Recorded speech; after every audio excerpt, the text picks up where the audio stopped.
in those moments. And so, yeah. Thank you so much. I really appreciate that. Stick around for just a minute if you don't mind. Your name and just what you saw, where you were at, what you heard. My name's Kaya Meek, and then we were just about 50 feet from the left of him. And then I just remember he was on his second conversation, and then that's when the shot came. And then we just saw his head jerk back and shoulder. And we immediately just turned and dropped to the ground, and then saw people start getting up and running. So we followed in with that, and were able to get to the apartment, get in with a really kind girl that started driving us. And then, how scary was this? What was the mood there? It was just really terrifying. I mean, I was kind of in shock, because I was like, no way that just happened, But I'm definitely very grateful that there was only one shot and stuff, or else I think that a lot more people could have been injured. Okay, thank you very much. And where were you at, and what did you hear there in the scene? Yeah, I was with Kaya, and we were just 50 to 100 feet to the left, and just heard a shot, and then just saw his head fly back, and he just slumped in his chair and saw blood coming down his shirt, and then people just yelling, "Get down!" and then just see a flood of people going throughout these doors, so just ran and followed them. Wow. We hear about school shootings or university shootings, those kind of things. To actually be in there when it's happening, your thoughts about that? I mean, you just never expect it to happen. You're just going to this event. You're not expecting anything to happen. So it's definitely shocking when something happens like that. Tell me about why Charlie Kirk. What was it about? You wanted to go hear him, or what happened there? He's on social media. I've seen a lot of him do a lot of debates. We just thought it'd be cool to come see him debate a couple people. Yeah. Okay, thank you very much. And share with us where you were at and kind of what you saw. Yeah, I was about 50 feet to his right. And I want to say that, he only got 1.5 questions in. The first question, he was very graceful when confronted about comparing Mormons to Protestant.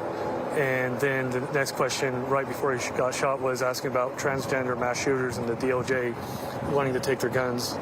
And then he got a few words in, and then I heard that one shot rang out, and then he fell over to his left, and everybody panicked. Okay. Man, thank you guys very much. I appreciate that. And boy, what a traumatic experience for all of these students here. Again, we're on the north side there of the UCCU Event Center here. Again, let me just kind of show you just traffic right here. You can see traffic completely still backed up. Everybody's still trying to get out of this location here. But you heard the stories there, one after another.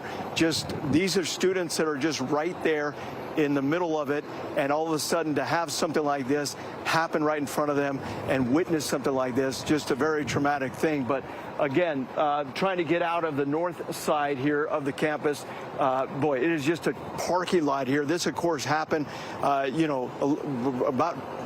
12:30, right around there, a little bit after, and still here we are with traffic just really congested and everybody trying to get out of this location. We'll go ahead and send it back to you guys, and we'll continue to get more information out here and come back to you as soon as we have some more. All right, Dan Rascon reporting live from the Utah Valley University campus there. And just to update you with the latest information that we've received, the AP reporting that Charlie Kirk is in a hospital in critical condition at this time. The AP also reporting a few more details at the moment of impact. They described Charlie Kirk reaching up to grab his neck, right hand grabbing left side of the neck. There's quite a bit of blood. People describe it as very traumatic. He slumped to the floor, recoiled and slumped to the floor, and his security detail immediately assumed this scene. We have Jody Reynosa live on the campus of UVU. Jody, what can you tell us from where you're at? Let me show you what I'm seeing here. People keep mentioning the traffic as students, faculty, people try to get out and off of campus. But right down here, you can see just the line, the very long line of traffic. And then with people trying to get out of, this exit area, it's just taking them a very long time. Some tense moments in the aftermath of this horrific shooting. Now, I'm here on campus just outside of the Wolverine services, and I also have, there's probably about approximately 50,000 students that attend UVU, and I'm here with Marta Villa. She's a third-year student, and she wasn't there at the event, but she was in class, and still some very tense moments. Marta Villa, tell me, what was that experience like for you? I mean, it was terrifying. None of us knew what was going on. I was just in class. Someone heard a stampede of people running down the hallway. They checked it out, and immediately they're like, lock the doors, just go in. there's been a shooting. How are you feeling in those moments? I think we were all terrified. I mean, yeah, I was very terrified. I didn't know what was going on. Yeah, I just wanted more information. Now, there are people who have talked about, I wish there were metal detectors and, maybe some more safety measures going on. One thing that terrified you were telling me earlier, is that the doors wouldn't lock. So tell me about that experience. Yeah, we tried to lock the doors, but we were having issues with that. So the boys in the class, the men in our class, just were guarding the doors. So they barricaded themselves across the door, basically, to help people. Yeah, they were just standing by the doors just to make sure no one came in. You hear about all these things happening across the nation, and folks here in Utah, they don't think it's going to happen here in Orem, Orem Provo area. What are your thoughts on that? Have you ever experienced anything like that? No, I have not experienced anything like that. And I think no one would have thought this was going to happen, but unfortunately it did. As you've talked to other classmates or other people in your cohort here at UVU, what have they talked about, and what are you kind of maybe reassuring them about? Oh, I haven't talked to anyone really except my family, and they're just asking me what's going on, if I'm okay, and I think everyone is just wondering if he's okay and if the shooter was detained, which I found out he was, and so that was good news. Any fear to come back on campus? No, I think we have this under control, and I think our police are doing a good job of detaining and making sure everything's under control here. Thank you so much, Marta. So as Marta was saying, there's a heavy police presence here, armed. You can see their rifles out. A lot of them have been in unmarked vehicles. So there is a, heavy law enforcement presence because they want to assure that, everybody's going to stay safe. Nothing like this happens again today or in the future. And so you've heard it from Marta, her experience, and how nerve-wracking to have the doors in your classroom not lock. So you can, we'll be having more information unfold as we get more details, but I'll send it back to you. Jody Reynoso reporting live for us from Utah Valley University. Appreciate the update there. Let's go ahead and check back in with Daniel Woodruff, who is also there at the UVU campus. And Daniel, you've been able to talk to folks there on the ground as well, getting their perspective of what happened at this event. As we know, the UVU campus has since been closed, but still a lot of people trickling in and a huge police presence. Yeah, we're here on the west side of the Utah Valley University campus, and campus has been closed, as you said. Classes have all been canceled for the day. People have been asked to leave. As we got here, we saw a very long line of vehicles trying to get out, so there was a major congestion due to that. But campus is closed here at UVU due to the shooting of Charlie Kirk. And I am joined now by Sarah, who is originally from Draper, a Utah Valley University student. I understand you were inside, and it's been a traumatic thing to witness. Tell me a little bit about what you saw and how you've been feeling. Yeah, so I mean, it's been a little bit over an hour, over an hour since it's happened, and my heart is still racing and I'm still shaking a bit. It's definitely scary. Basically, Charlie Kirk came out at about like 12:06. And everybody was super excited to have him there. And the first student stepped up and they had a conversation about like Mormonism and Christianity. And then after that, they had another student step up to talk about transgenderism and the violence and gun violence that's been surrounding that recently. And that is when Charlie Kirk was shot. It was in the neck, and I watched the blood just spurt out all over his body as he slumped over and fell down. I believed that he was dead on impact, but it sounds like he is in critical condition. So big prayers going out to him, hoping that everything is okay. After the shooting, everybody was kind of shocked, and everybody fell to the ground. Everyone was screaming and really frantic. My mom was with me, and she looked up at me and said, "Run."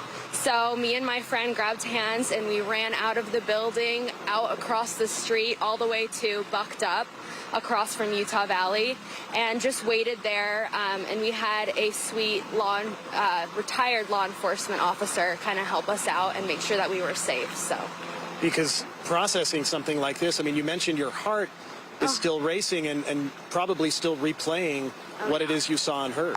Oh yeah, 100%. It's definitely really traumatic, and I didn't really realize how shocked and traumatized I was until, I mean, at least 30 minutes after. I was really, I just couldn't stop crying, and I mean, it's so sad and it's so evil. So yeah, I'm just glad nobody else got hurt, but big prayers out to Charlie Kirk and his family. And from your description, Sarah, it sounds like you were sitting fairly close to the front. Yeah, I was in the 4th row back. That's when I saw him just get hit right in the neck, lower neck, and just blood spurting out all over.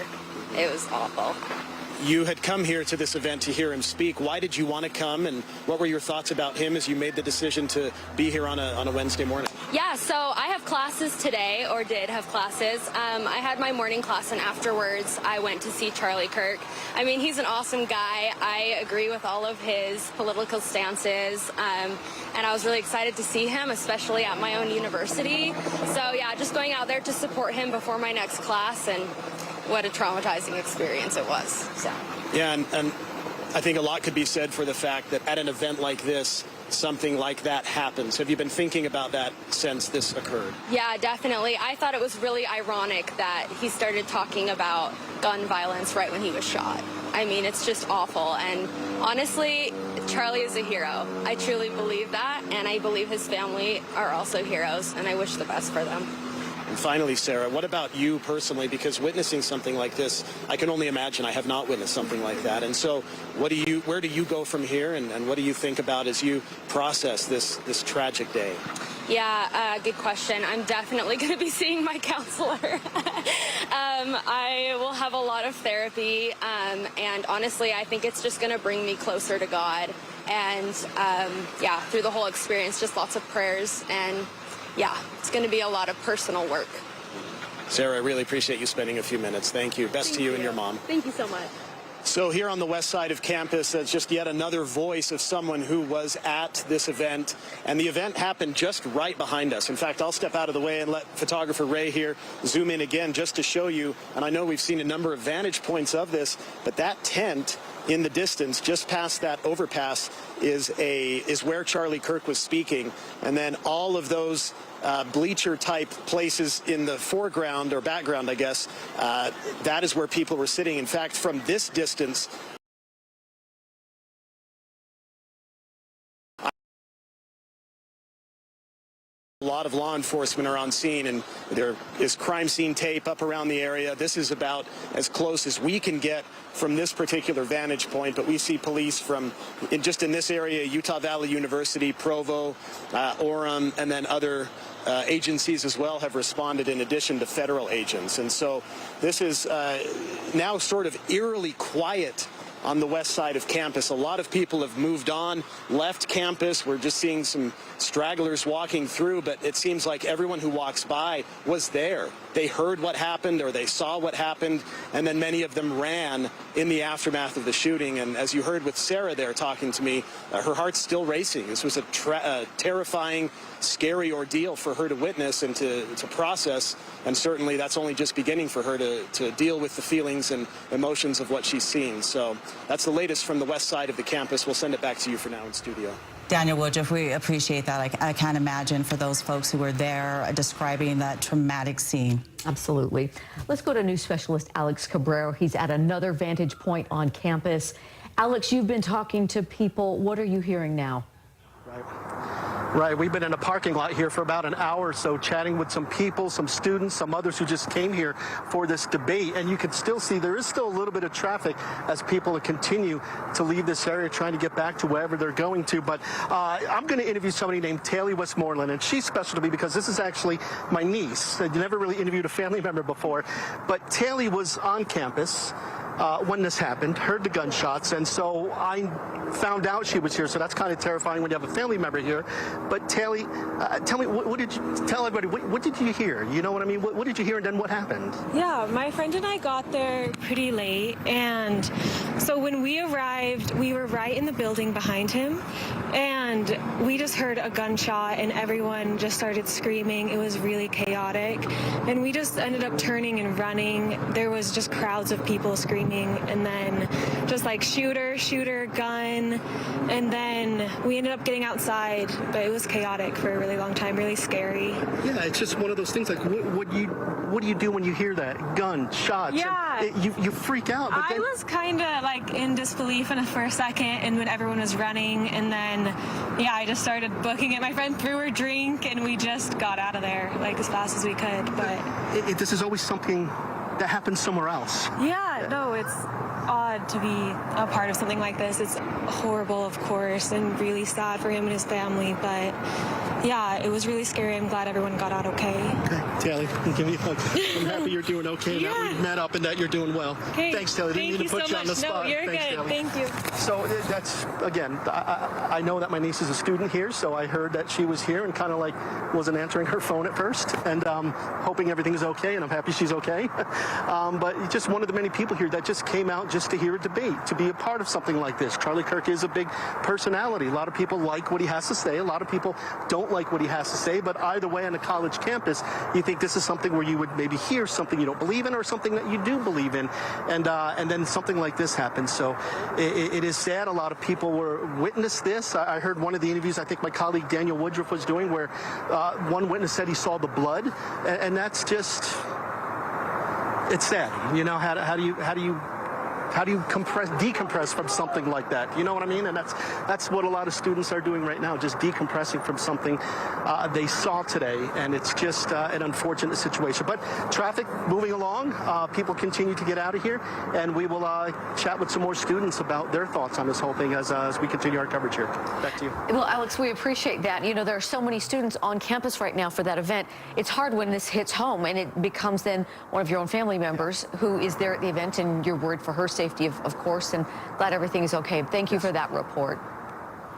And we are continuing to get new information about Charlie Kirk being shot. AP reporting that Charlie Kirk is in critical condition at a local hospital, and this is something that we are certainly going to continue covering. We do have several reporters out there on the UVU campus. We do want to go ahead and check in with Andrew Adams.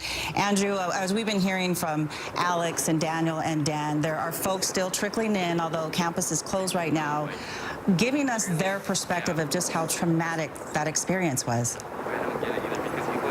Well, an extremely traumatic experience for a lot of people, especially when there were deep feelings about Charlie Kirk. A lot of people love Charlie Kirk, and to see this happen in front of him was just unbelievable to them. Getting in and out of campus is pretty wild right now, with the campus essentially being evacuated after this and the school being closed for the rest of the day. You have a lot of traffic backup migrating out. These two students here decided to chat with us for a minute. They're just waiting out the wait, which is quite long, and I appreciate you being willing to talk with us. Austin Watson, Sierra Arbon, you were there this afternoon. Just tell me how it went down from your eyes. I mean, it was pretty chaotic with all the people. There was hundreds and hundreds of people in attendance that were just listening. I mean, he had a huge support here. Everyone was cheering for him. There was obviously some protesters too, and then it was honestly pretty hard to hear. So I guess what had happened was someone asked him a question about gun violence, and then we heard a shot. And for a second, it was like, it didn't even feel like it was like actually happening. It almost sounded like a firecracker. And then from where I was standing, I wasn't right up next to him, but I saw him double over, and then everybody like went down to the ground. And then after a few seconds, it was just like a sea of people just trying to get out of there. And yeah, there's videos you can see online. There's just, everyone's coming out full speed, and there's phones on the ground, AirPods, like everything. Everyone's just leaving all their stuff, and it was pretty chaotic. So it was crazy. Sarah, you were watching that. What went through your mind as this was just happening? A lot of things were going through my mind. I was thinking about how I wasn't supposed to be there today and how I was supposed to be at work, but then it got canceled.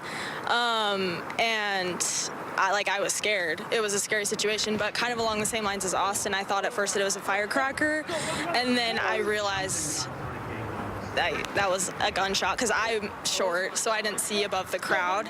I couldn't really see Charlie when it happened, but yeah, it was scary. What interested you most about Charlie Kirk and why you came out today? Well, I would say he's just an interesting person. I honestly haven't listened to a ton of his stuff, but I knew that he is like a pretty strong conservative Republican figure, and I lean more that way. So I just was interested to see what questions other students at UVU had to ask and what his response would be to them is really it. Austin, you followed him a little bit more. Tell me just your thoughts. Yeah, no, I mean, I really respect Charlie as a person. He's a great person. He's a family guy, a good Christian. Like, he has strong beliefs. They chatted a lot about religion right before it happened. I mean, there was only one question before the shooting. But I really think he's a great person, and he sticks up for what he believes in, and I respect that. And I enjoy watching him debate people. He knows what he's talking about, and he comes from a state of logic, and I respect that a lot. And so I've watched his videos for a while, for years now, honestly. So I think, yeah, he's a really interesting person. I was pretty excited to hear that he was coming to Utah so that he could see, you know, what Utah's about and have his support group here, because I know a lot of people really respect him here. So it's pretty sad that it had to happen here. Well, I was going to say, just the fact that there was a shooting, he was shot, and an event like this, your thoughts about that? Honestly, it's kind of shocking just seeing how many hundreds and hundreds of people were there in support of him. And, you know, I think it's really sad. I think people are trying to prove a point. It didn't change my thoughts on the right to bear arms at all. And so it seems like it was kind of for nothing. And I think people just want recognition, and they want to think they're doing something in support of their beliefs. And I think that's pretty messed up. So. Austin Watts, Sierra Arbonne, I appreciate you being willing to chat with me for a few minutes. Everybody just trying to take this in, what happened here at UVU, and of course, trying to get away from campus is going to take a while. If I can actually just push the camera over here, I didn't prep Stuart for this, but if you look over here, there's this line of cars, and so it's going to take a while. Just getting in here is tough, getting out of here is tough. Some people just wanting to sit it out because there is no easy way out of campus, as it has been closed, and as police, as we've seen, have been sweeping the grounds here. So we're going to change positions from where we are. We'll bring you more, but toss it back to the studio for now. All right, Andrew, thank you for that update. We have an important update that we want to bring you now. Earlier, this is NBC reporting that the university had confirmed that they had the suspect in custody. Now they are saying they do not have the suspect in custody. That may help explain why the campus has been on lockdown, why they have not been allowing people in and out of the university. We can't confirm that report, but that's the latest on the status of what they had reported earlier. And again, Charlie Kirk reportedly shot in the neck while visiting UVU during his Prove Me Wrong tour. We understand he is in critical condition. We are checking in with our news specialist that we have out there on campus. Let's go ahead and check in with Jody Reynosa right now. You are in one of the parking lots near where this event was taking place and had a chance to talk to some folks who were there and witnessed this. That is correct. In fact, we are still seeing such heavy traffic, as everybody's mentioned before.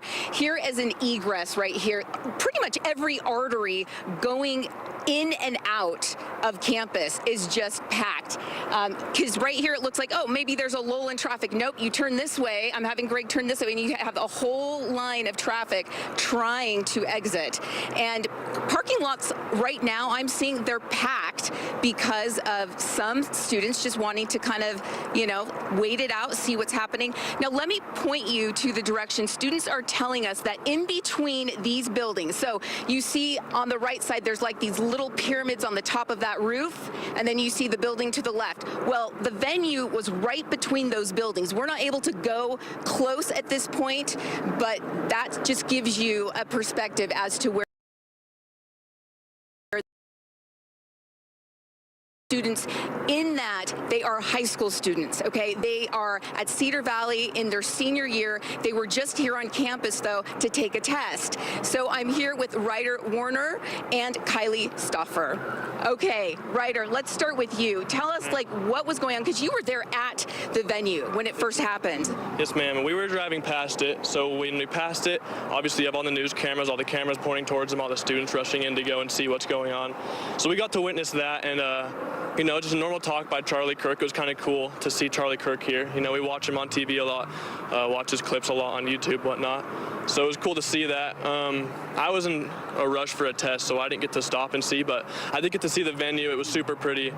whole student body was there. It was super pretty to see.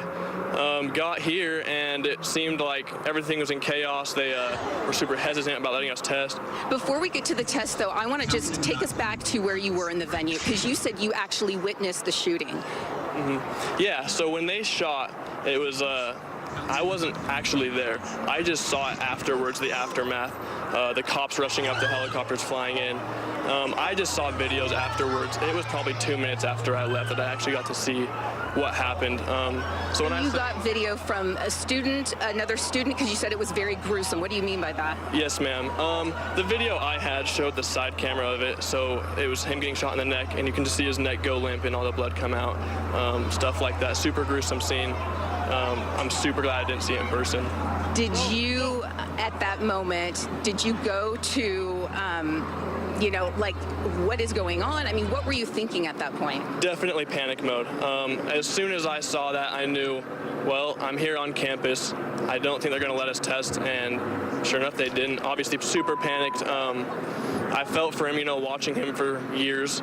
I definitely felt a little bit of sorrow for his family, too. But yeah, state of panic, and definitely just a little bit hurt for him and his family. He is a dad of 2 kids. Now, it's unique being that you're in high school and you watch Charlie Kirk. You know, you said that your dad and grandpa watch him, and last night you were watching a YouTube video, is that right? And you didn't even know he was going to be here.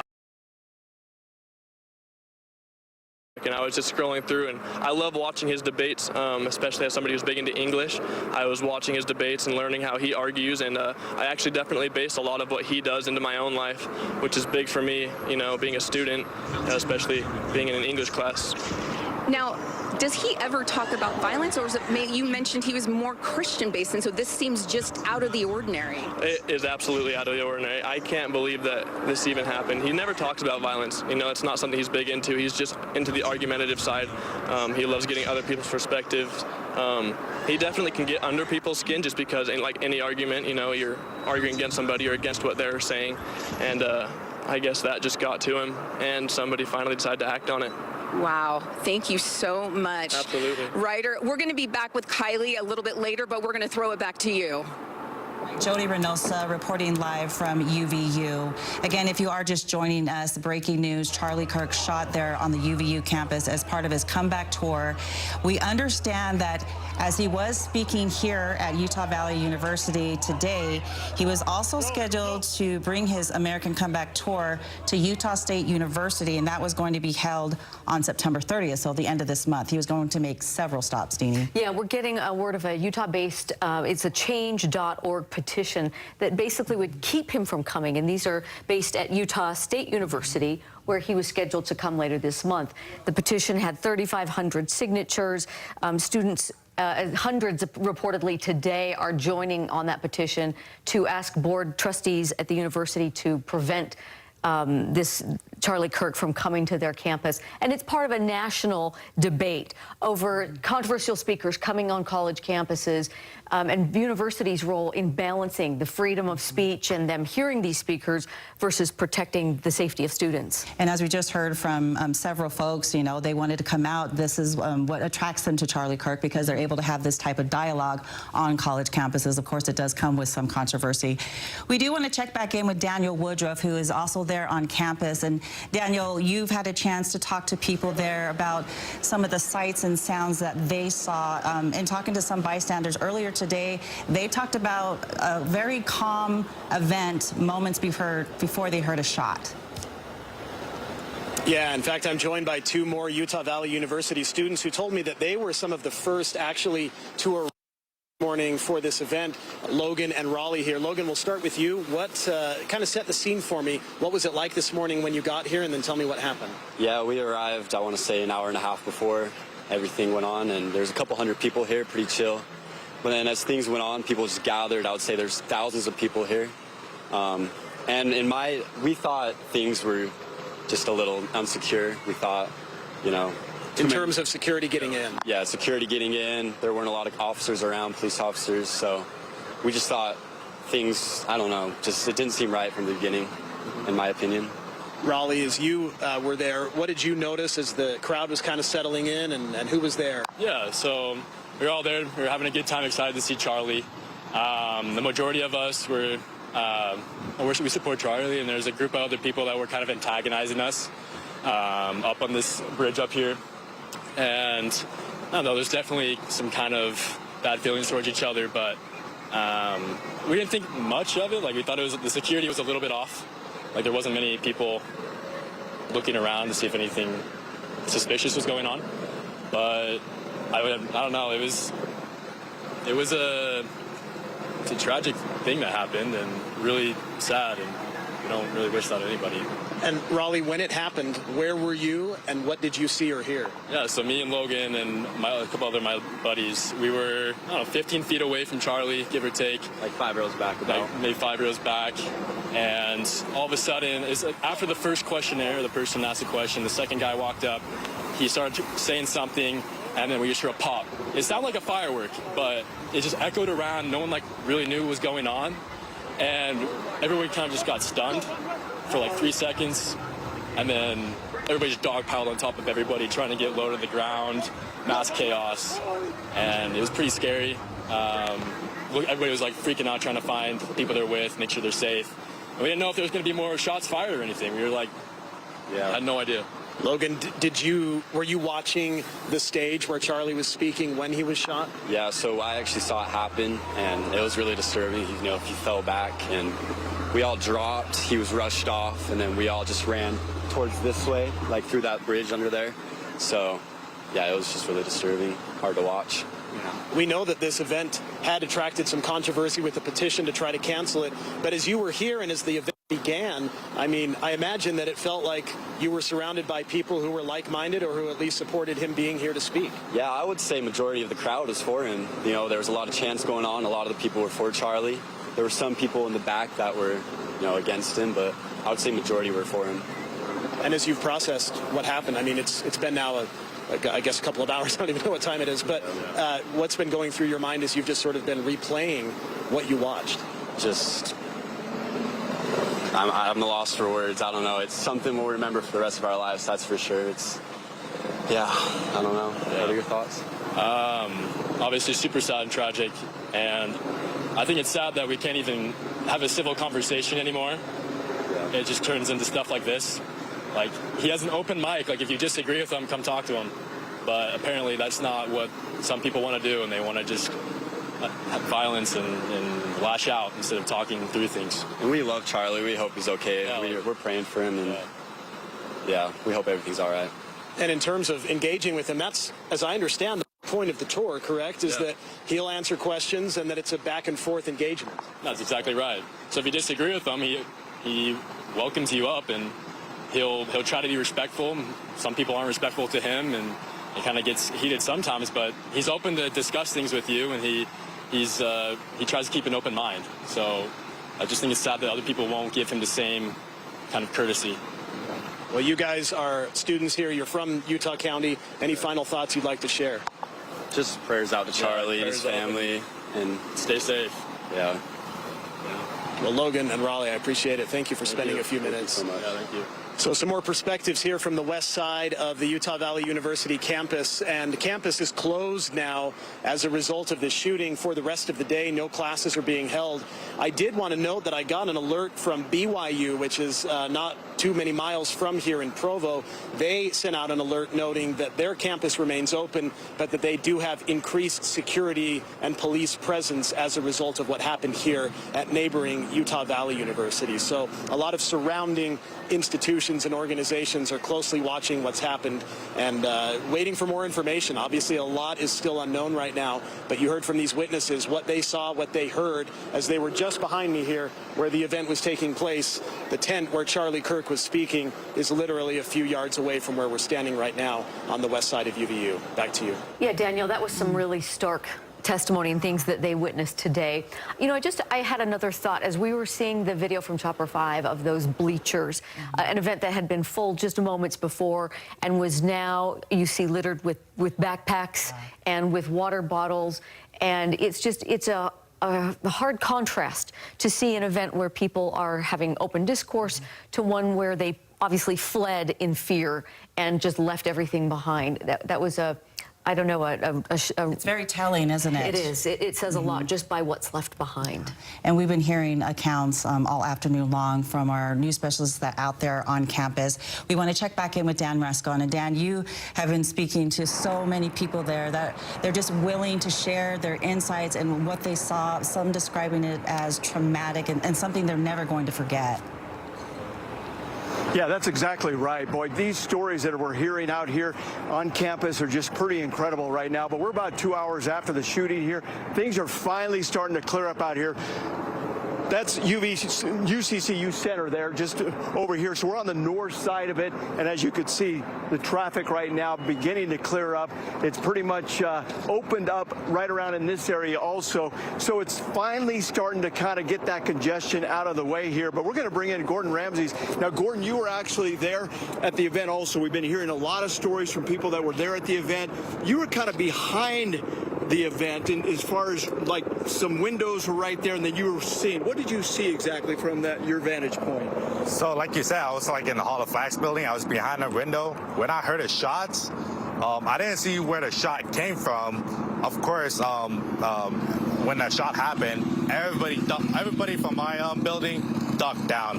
I ducked down as well, and like before I ducked down, I got like a little glimpse at Charlie Kirk, and there was blood all over his shoulder and on his left shoulder, and that is pretty devastating to see. I wish I could unsee that, but that was pretty traumatizing and stuff. We've heard a lot of that. Yeah. Your reaction that something would happen like that right here at UVU. I mean, this is obviously a very safe campus, a lot of good students here, a lot of good people.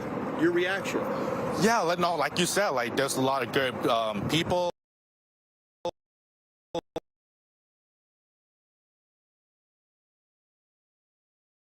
Awesome experience. For something that to happen is just really devastating, and I can't believe it happened right here. Kind of describe a little bit of the chaos there is what we heard as far as people kind of running and kind of getting out of the way there. I mean, there's some shock there, but tell us kind of what you saw when people started to kind of get out of the way. So yeah, when I saw the one, like after the shot, everybody from the courtyard started running away. Everybody from my building started running away. But me, like I was like a little shocked, so I couldn't really move. So I was just standing in one spot, ducking my head down. For some reason, I don't know why I didn't run.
And see, what was that feeling like when you heard people coming out and screaming? It's a very surreal, scary moment, not knowing what's going on with everybody around, and it's like, where are they? That's the scariest part, not knowing where they are and wondering if you guys are safe and if, you know, everybody else is safe. And you happen to be here to give support to Ryder, who was taking a test, correct? Yes, ma'am. Tell me, what is your family, your friends, you know, is there a flurry of text messages coming in saying, are you okay? So many text messages, are you okay? What's going on? I heard it on the news. A lot coming in. What is your feeling, though? I mean, not too common that this happens around these parts. No, it's very scary, especially it's very shock. I feel like we're all still in shock. Like it just hasn't like set in all the way because we're all just like hearing everything as it's coming in. And now hearing that Charlie Kirk has passed from this horrific shooting, what are your feelings? Super sad. I don't even know what to feel at this point because it's all just happened so fast and just very sad, feel bad for his family and everybody else. Any of your actions or your path forward in your mind, has that kind of changed, or has the trajectory changed being that this happened? I mean, you're in high school. I mean, are you thinking about, okay, what precautionary measures do I need to take if I decide to go to college around here? Yeah, it really makes you realize that, like, the world is very real. Like, we're not going to be protected much longer as we're in high school. Like, realizing that I need to look at things when I go to college like that and realize there's the world out there.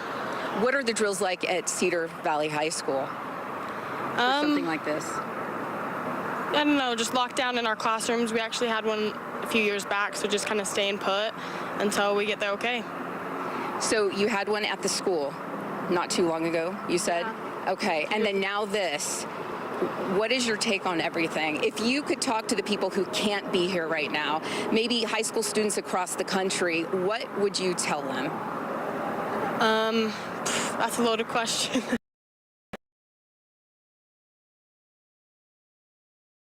You need to take those precautions and keep yourself out of those harmless situations if possible. Thank you so much, Kylie. All right, so a very solemn, quiet scene here. People are still in shock. They are just, you know, trying to grapple with what's going on. But I will send it back to you. Reynosa reporting live for us from the UVU campus, talking to folks there. Again, just getting the news moments ago. President Trump posting on Truth Social that Charlie Kirk, 31-year-old Charlie Kirk, has died. Yeah, we just are seeing also a post on social media from Governor Cox, who says he just got off the phone with President Trump, working with the FBI and the Utah law enforcement to bring this individual to justice after this tragedy. He and his wife Abby are heartbroken. Tough news. Everyone is reeling from this because it's been such a traumatic event to happen in our state, on our campus, to expose so many young people to something like this, and we all are going to be grieving this together. Let's go to this special report from NBC for a moment and see what they are reporting at that level. Life. That someone who engaged, exercised his democratic rights, both encouraged and provoked those to share ideas, and violence has apparently taken his life, according to President Trump. Tom? Yeah, you know, Kelly, we have covered politics, you and I, for a while now, and I don't know if we have seen, as you described it, a season of political violence like this, starting in Butler with the assassination attempt on President Trump that came so very close, just inches away, as we all saw in the photos and the video, and as the president has described, a second assassination attempt on his life. What happened just recently in Minnesota with those lawmakers assassinated literally on their front doorstep. And now you have Charlie Kirk, who was never elected, never held office, a political activist, a young man, now shot in cold blood in front of a very friendly crowd from the eyewitnesses we have spoken to. In a very sick type of irony, Charlie's group was called Turning Point because he thought there was a turning point now in politics with President Trump and where the Republican Party had gone. And Kelly, you wonder if now in his death, there may be a turning point when it comes to politics in this country. I mean, how will political activists, any type of political speech now, happen in America, right? When you have something like this happen in a place where someone thought he was speaking to a friendly crowd. Well, certainly it was a largely friendly crowd. I mean, Utah, which is certainly conservative, a university-based, the kind of group of followers who would know who Charlie Kirk is right off the bat, a figure who lived on their phones and in their social media, ever present in those ways. We have seen over time, when there are these wrenching moments of political violence, there are waves of what happens. Initially, there is the shock. There is bipartisan or across the spectrum condemnation of political violence. There are inevitably questions about the availability of guns and questions of security. Obviously, our elected senior leaders have intense security around them. But on a campus, a political actor like Charlie Kirk, you would have a basic security, local law enforcement, campus police, that kind of thing. You would not have the kind of screening that would prevent weapons. We're also talking about an outdoor event where you could have long-range kind of ability to assess a situation on the part of a gunman or gunwoman, a shooter. And so there are so many questions to be filled out. But I think there will certainly be a moment to again address what is the place of violence. Are our politics so poisonous that people cannot control the impulse to act out? Those are societal issues. Right now, we're still in the early fact gathering. There'll be a period of acknowledging his life, those who will grieve his memory, and then what are the next steps? Yeah, Kelly, stand by for us. I want to bring in former White House Deputy Press Secretary Hogan Gidley, a friend of Charlie Kirk, who was just texting with him yesterday, and he was on the House floor moments ago during a moment of silence. Hogan, first, I am so sorry for your loss. You knew Charlie. Talk to me about what you remember about him and what this moment means right now. It is so incredibly sad for those people that were close to Charlie Kirk. Yeah, thanks, Tom, for having me. I remember working in the first Trump administration in the White House, and Charlie would come by, and we would all kind of look and say, "Who is this kid? What does he think he's doing?" He's so ambitious, and he's so talented at this young age, and we all kind of gravitated toward him. We watched what he was doing with the youth across this country, not afraid to go into hostile areas and have a debate over ideas. No violence, altercations other than verbal, because that's what the country is all about, disagreeing. And he built a brand, he built an entity, he built a movement based on the ability to come together and have these sensible, honest conversations with statistics, with data. And just watching him do that, it was just awe-inspiring for someone like me who's been in this movement for such a long time, and to watch him at such a young age be able to capture the hearts and minds of so many across the country really was a blessing to me. I will tell you, we were texting just the other day, as you mentioned. He was supposed to go speak at my alma mater at the end of October at Ole Miss, the University of Mississippi in Oxford, and I told him I saw that he was coming, and he knew I went there. He said, "Oh, you have to come to that. We're going to have a great time." And so I was trying to plan a trip down to Oxford to be with him, and now this happens today, and I'm so sad to think of his wife and his children who were left behind after this tragedy, but I'm also filled with rage to think someone would do something like this simply for disagreeing with somebody politically. We don't know the motivations yet, but obviously they didn't like Charlie. But there's no place for political violence in this country. This shooter is grotesque, is vile, is a disgusting person, and as Kelly said, as you said, we're going to wait and see more information as it comes out. But right now, I think a lot of people are in shock. A lot of people are angry. And a lot of people are sad at what just occurred. Hogan, you can never get in the mind of somebody who would want to assassinate a political figure, a public figure, right? Likely they have some type of issues. What was it you think about Charlie that would compel someone to do this, in the sense that he, like I said to Kelly, he was not elected. He had never held political office, but he had a huge platform, millions of followers on social media. But he's not a household name. If you're not really into politics, you likely don't know who Charlie Kirk is. And maybe even if you're not into Republican politics, you have never heard of him. We know him because we work in this space. You work with him closely, as you had said. But what do you think it was about Charlie that would have prompted somebody to do something as vile and as violent as this? Well, there is nothing about Charlie that would, should, or could push somebody to do something like this. That is unacceptable, regardless of your thoughts of his policies or his positions. There is no excuse, there is no reason, there is no rationale for this behavior in any form or fashion. I don't care what Charlie Kirk said, what he did, no excuse for this at all. And what is so frustrating is, as the tensions in this country continue to get ratcheted up, you brought this up at the beginning of the segment, we had a former president, a candidate, dodge a bullet in reality, was shot in the ear, and then another assassination attempt was foiled. And now we have someone like Charlie Kirk as well. You mentioned not elected, true, but someone who just wanted to go on these college campuses. And as they used to be places we could share ideas and debate ideas, it seems like they've become petri dishes or cesspools for silencing and censoring voices that differ with your opinions. And so there is no reason for anyone to want to attack Charlie Kirk. There is no reason that is legitimate by any stretch of the imagination. We don't know this person. We don't know the motivation, as you said. However, this is just flat out evil. Yeah, flat out evil, and it speaks to sort of how large of a figure Charlie had become, if you will, Hogan, right? He had become someone who, when we just see that video in Utah, thousands of people had shown up. We've been listening in to NBC News special report on Charlie Kirk, confirmed by President Donald Trump on Truth Social. 31-year-old Charlie Kirk, founder of Turning Point USA, was shot and killed at the Utah Valley University State Campus earlier today at an event that was fairly a friendly crowd. As you know, if you are familiar with Charlie Kirk, he is on this America Comeback tour where he travels across the nation to different college campuses where there is debates and political discourse. And we have been getting statements from, as you can imagine, from local leaders.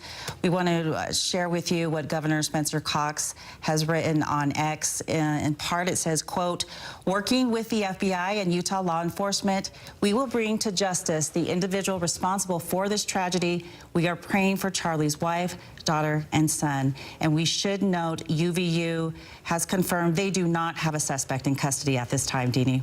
And here's a statement from President Trump. "The great and even legendary Charlie Kirk is dead. Melania and my sympathies go out to his beautiful wife, Erica, and family. Charlie, we love you." Those are the latest developments, even as we are still seeing troops and police officers, law enforcement, going into buildings on campus. Let's check back in with Mike Hedrick to see the latest now that this information has been confirmed. Mike? Yeah, so Deanie, again, I'm right here at the center. Anyone who knows and comes off of University Avenue comes through this area. This huge roundabout here on UVU's campus is where you go to park, and you can see all other cars have been cleared out. Look around here. You can just see a lot of flashing lights, police vehicles. I'll tell you, I tried to count, and I've never seen so many emergency crews or vehicles on a scene. There's got to be anywhere from 50 to 75 of these vehicles throughout the parking lot. And then you can multiply that by whatever number as far as the number of police and other emergency personnel who are here on scene. It's incredible, the presence. But it seems quiet on campus. Other than seeing all of this law enforcement here, it is quiet for the most part. They're clearing room by room many of these buildings right now, the classrooms, to make sure everyone is out, everyone is safe, and making sure that there are no other threats. As far as I have heard or talking to anyone else, it doesn't seem like there are any other active threats, but they can't take that for granted. They can't take that risk, and they need to make sure that everything is cleared before they move forward and continue on with the investigation here. Again, I've spoken to a number of people today who are right up close, probably within 15, 20 yards. I got a couple of guys right here who were actually asking questions before that final question was asked, and that's when Charlie got shot. So right now with me is Henry. Henry, I appreciate the time. You also got Ryan over here, right? So, Henry, you asked a question right before the individual did after you. What did he ask, and then what happened? So, basically, he just asked questions about transgenderism, and it led into like transgender violence and shooters and stuff like that based off of, you know, what's been happening around the country, and it's just been a problem. But I just thought it was very hard to reconcile for a while there. I think I was just in a state of shock, but the fact that it was like 10 to 20 seconds after I walked away, I turned back and I see Charlie just gushing blood from his neck. And after that, you have a random old kook who has no weapon but confesses to the shooting for some reason. And I'm not okay with that, because that took up a lot of cops that were there at the time that could have been searching for the shooter, because the shooter's at large. We don't know where he's at. They're, like you said, they're clearing room by room. And I think a lot of us are super angry. A lot of us are super angry because it's just a lot. So you're telling me that the person, that older gentleman who we've seen video on social media, who claims to possibly have shot him, you're saying you don't believe he was the shooter? He didn't have a gun. He didn't have a weapon on him. He just confessed to it, and they grabbed him, pulled him over. Because I'll tell you this, I was there about an hour and a half before the thing even started, before everyone showed up, and he was going around and talking to any conservatives and stuff, just bashing Charlie Kirk. Charlie Kirk's this, Charlie Kirk's a racist, Charlie Kirk's blah, blah, blah, blah, blah. And he was just making a scene. And it doesn't surprise me. He didn't, from what I could tell, he didn't have anything on him. If they did, I don't think they would be looking for the shooter, because they would, if it was him, they would have the weapon with him, but it wasn't there. So that's the whole thing. And you've heard since in the last moments, President Trump sent out as well on social media that he passed away. Yes, sir. Yeah, I had a friend actually who just sent me a message. There were a bunch of friends who'd seen me already on the news and stuff have been messaging me, telling me like, yeah, dude, he didn't make it. And I think me and Ryan and a whole bunch of us are just fed up with it. We don't know. There's stuff that needs to happen. It needs to change. Opinions shouldn't lead to shootings. I'm sorry. I think most people would probably agree with that. Yes, you sir. hope so.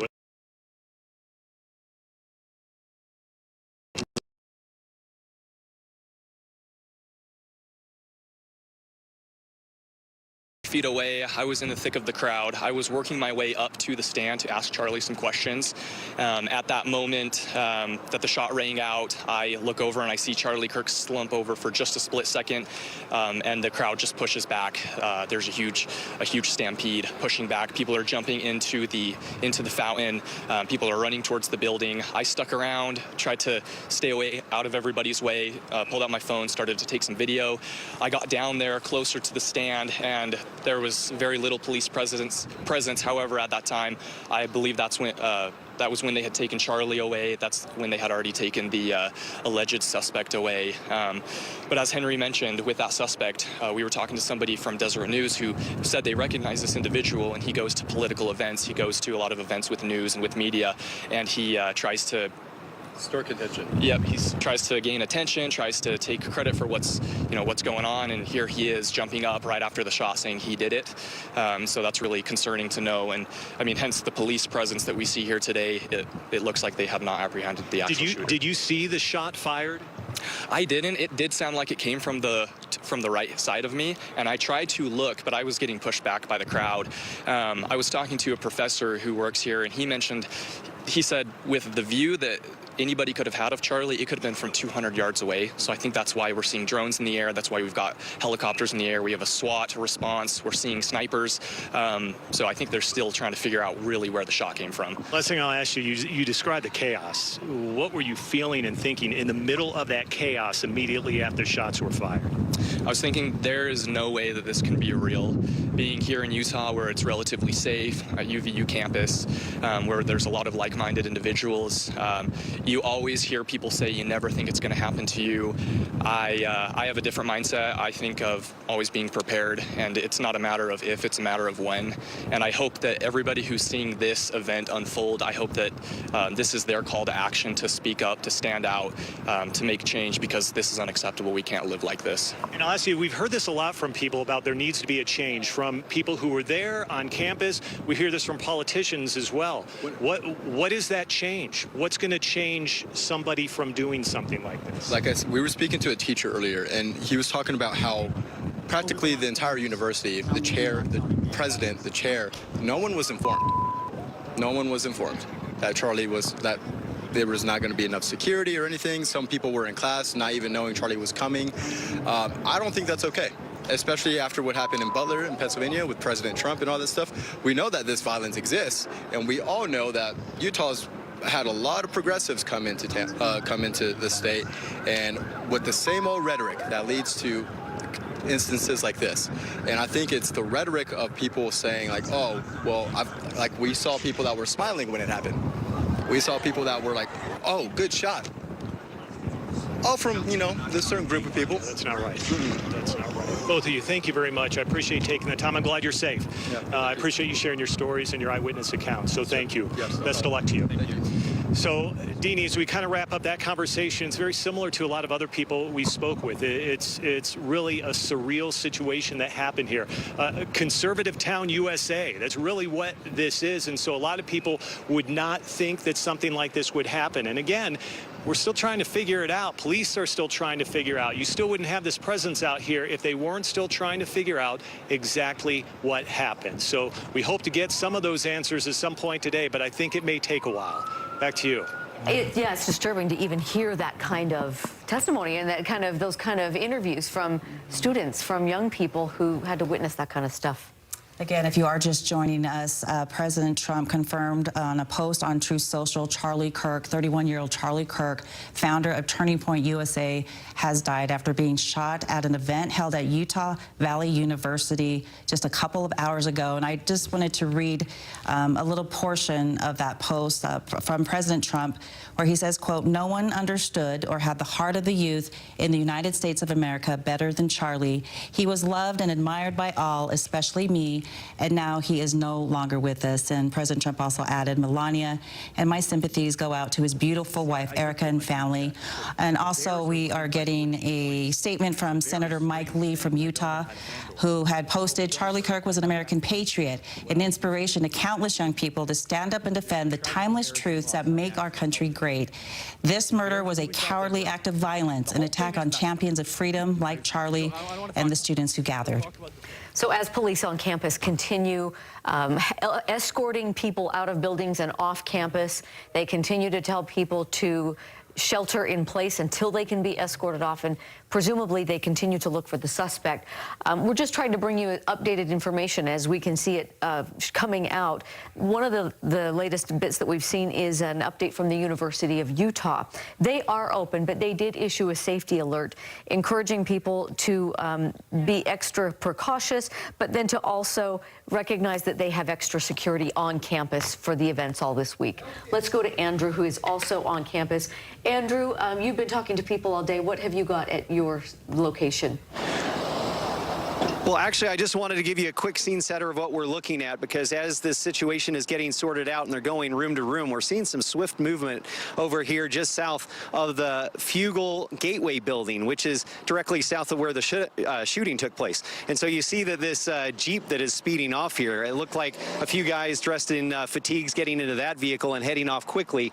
Just before that, we saw like I would call it a Bearcat-like truck. I don't know if that's the actual description. It also took off in a hurry.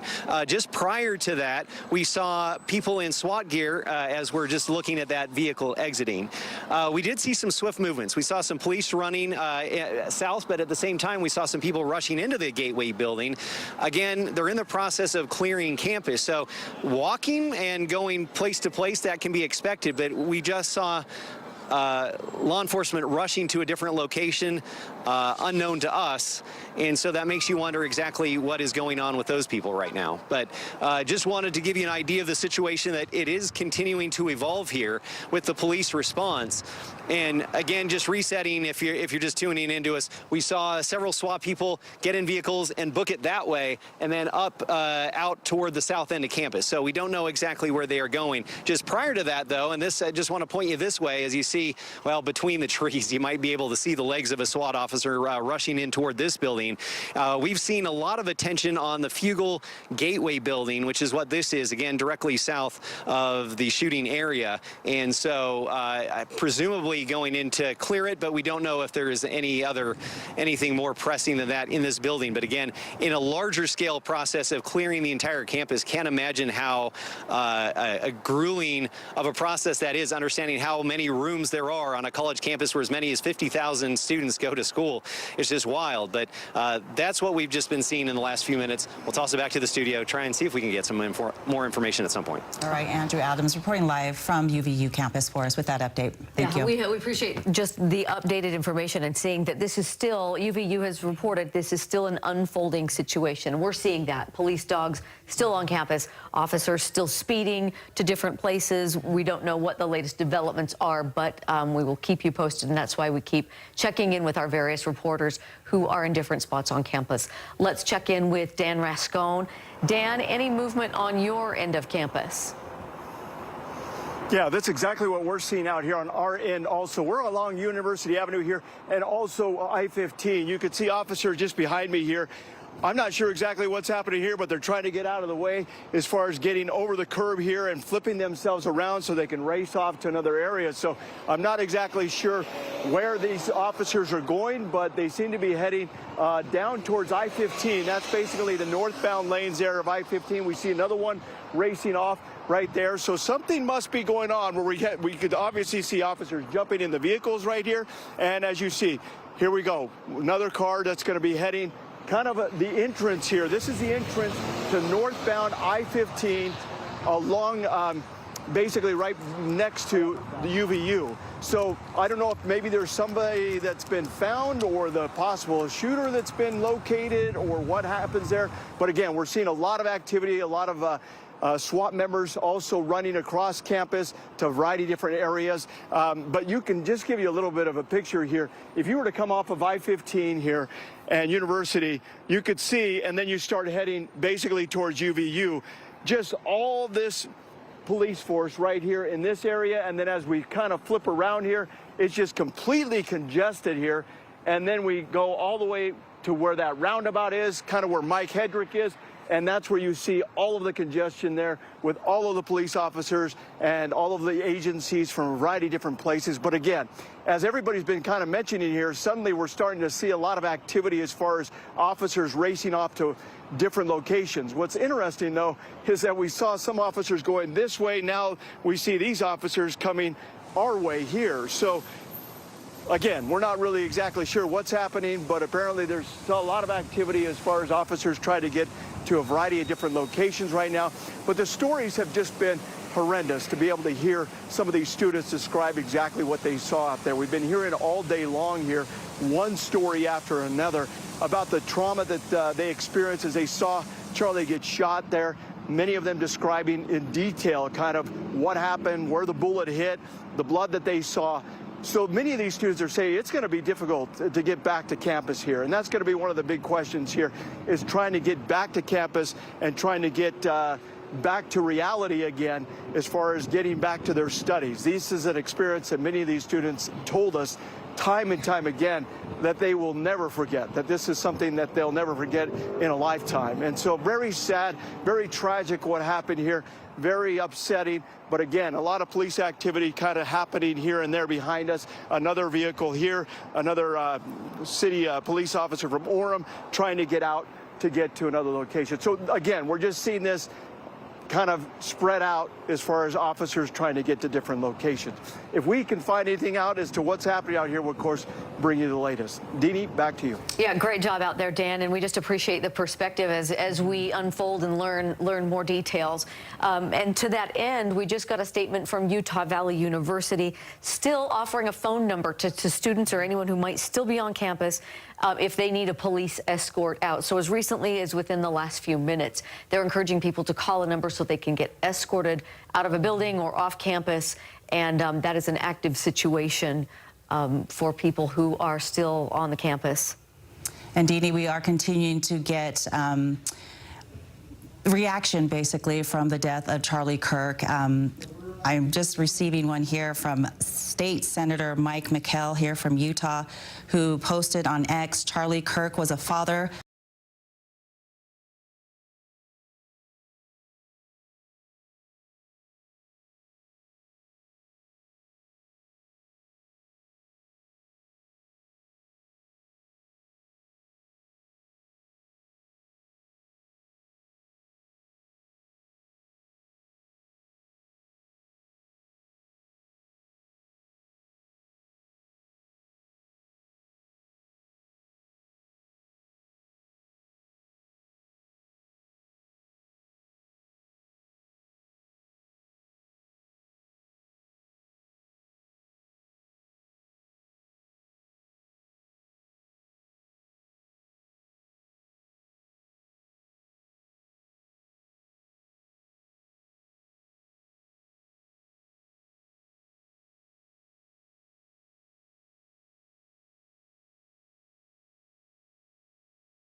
Yeah, no, you're good, Okay. Sounds good, thank you, bye.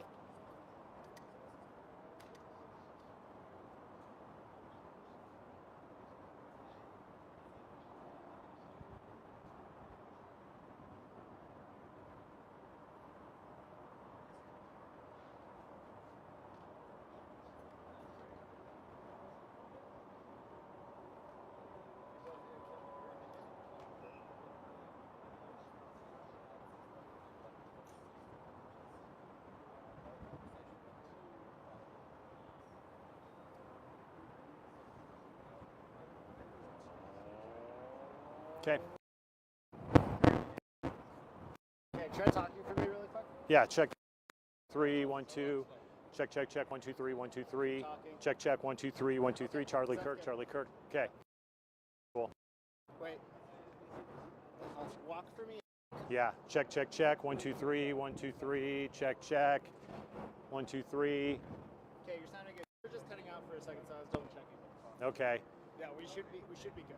Okay. I just want to make sure for that we're as safe as possible because. For sure. I 100%. Okay. Is in the presser right now. Okay.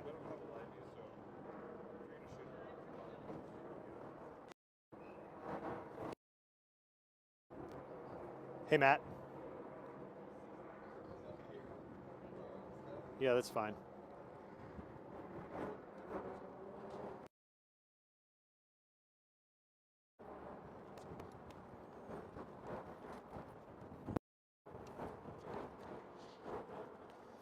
And again, is it the same kind of thing, a Q&A?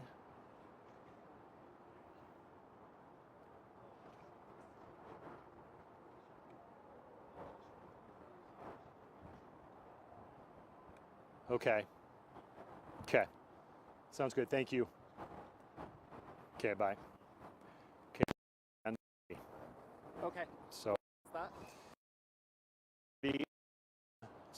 in a, what, 15 minutes or so, we're going to be with Hallie Jackson. Yeah. And then we'll be with Tom Yamas on Nightly 45 minutes after that. Okay. So, Just had to double check. That's yeah. all. And if this stays, we'll see what happens from this media conference as well. But Yeah. Well, I'm really hoping the news is we caught him. yeah, Otherwise.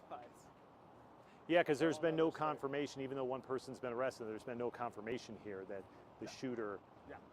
or taken into custody.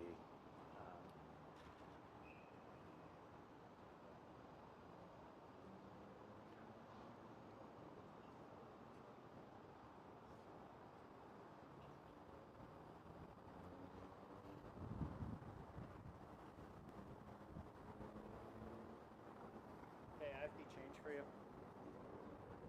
So I can send 202 4862, is that the one? 656 343. 202 4862. Yeah, new Okay, hit you got time it? 343. Okay. Okay. Simon does. Yeah, I think so.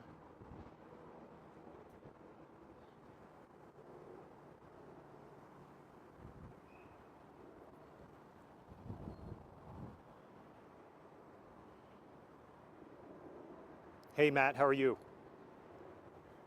Good. I'm right at the entrance of Utah Valley.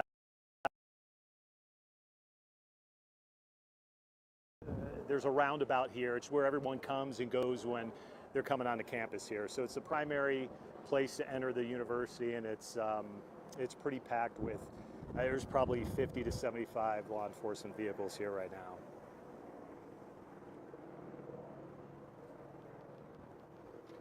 Good. How are you doing?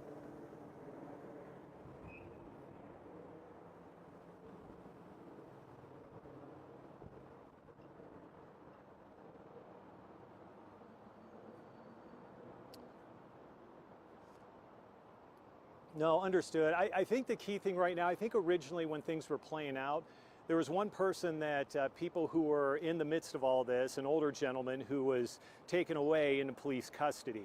And the original thought was he was the one who shot at Charlie.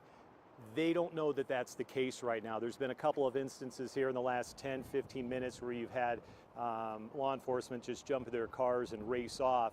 And we don't know why. I mean, it could be any reason, but the fact remains as they go in and out of all these buildings and clearing out the entire campus, they don't know where the shooter is, or they haven't let us know where the shooter, if they know who it is.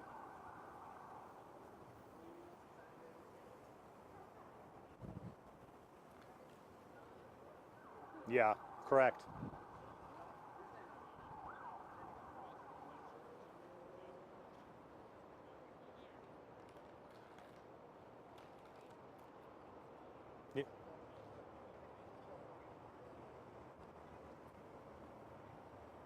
Yeah, totally fair. Yep. So you're just go ahead.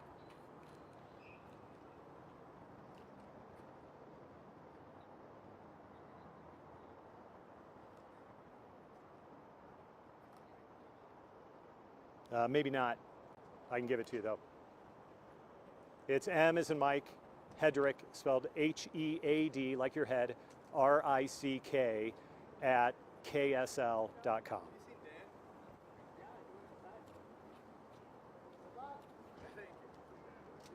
Okay, sounds good. You're talking 45 seconds, just a scene. This is what we're seeing right now, and then send it back to Tom. Okay, sounds good. Yep, thank you. Bye.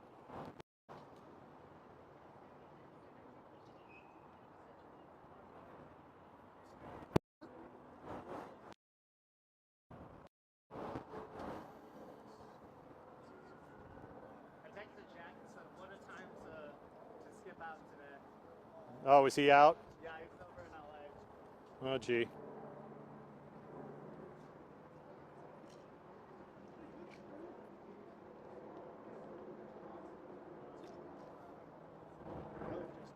We were just like, hey, go, let's go. Okay, cool, what do you want to do?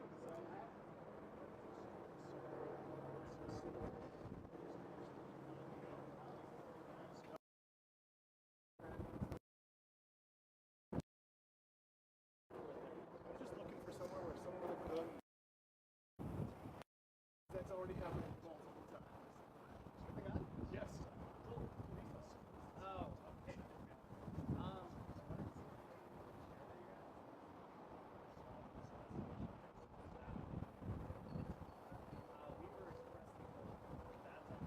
Yeah, I'm here.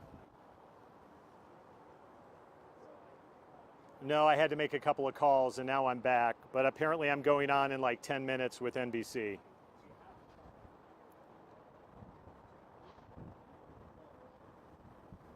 Yeah, I think, well, because after that I've got a hit with nightly news at 4:30. So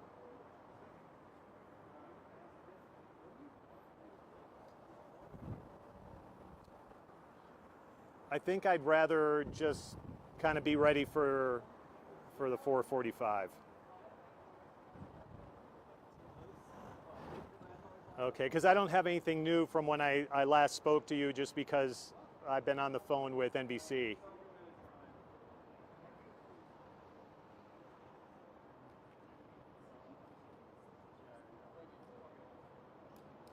Okay, sounds good. Thank you.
It might be a little slightly right.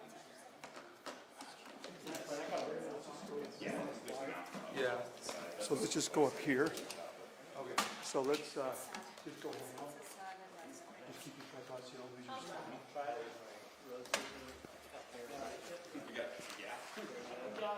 We do have some gas station. How does this look at me?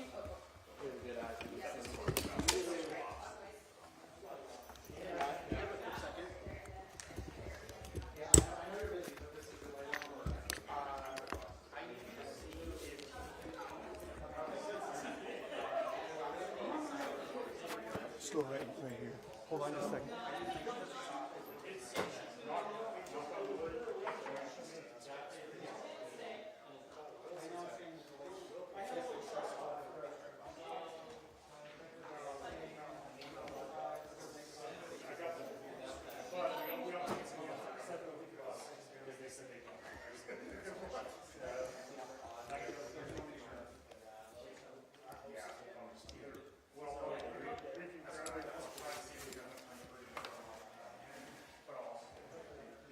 Come let me in, John. Yeah, he's bringing audio stuff for us, I think.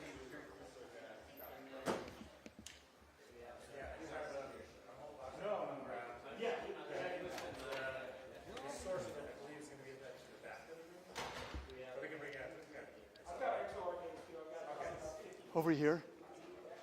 Are you?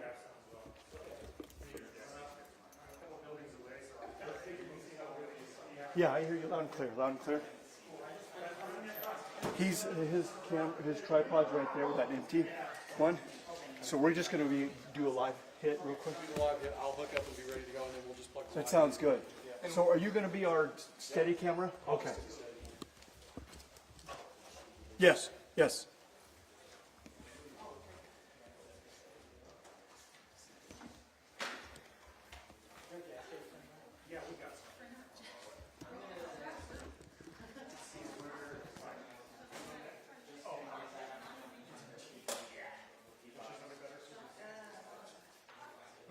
Once the presser starts, I'm gonna run and grab batteries for this. Okay. So I don't think I'll. Okay. Make it. Do you want to? Or I might just have. Do you want to try? It's 20 minutes. I'll go as soon as we're done with your live. I'll Just book it. Yeah. Okay. I'll Just put book your it in camera up there, and or is he using your tripod? Looks like he's using your tripod. Okay. So as long as we have John here, we should be fine.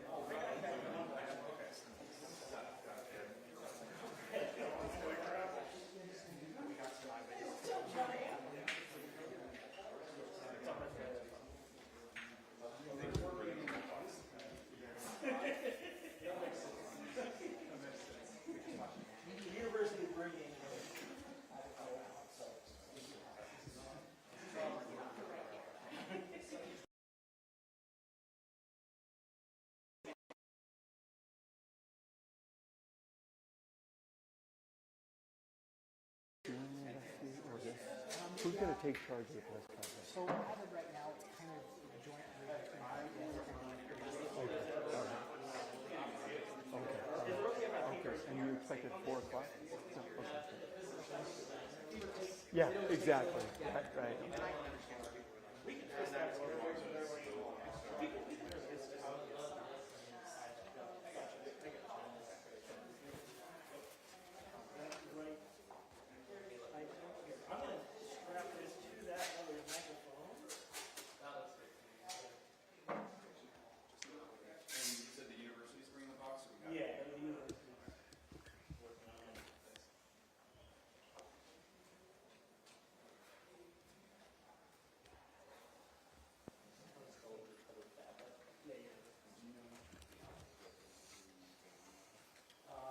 Oh, you go ahead. Go ahead. You're fine.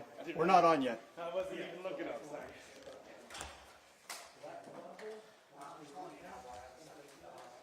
John, are you going to plug your audio into? Is everybody putting their? I'll just need your live. Okay, that's it. Okay. How you doing battery wise? Okay, here we come. How you doing?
All right, Tamara, well, we're inside one of the auditoriums here on campus where a press conference is scheduled to take place in just a little bit. We're saying it's good. We're being told right now it's supposed to be about 4 o'clock. You can see the media obviously setting up, getting ready for this press conference. But a lot of what we've been talking about here as far as trying to get some answers. Has this suspect actually been caught? You know, what's the latest on this investigation? What went wrong here?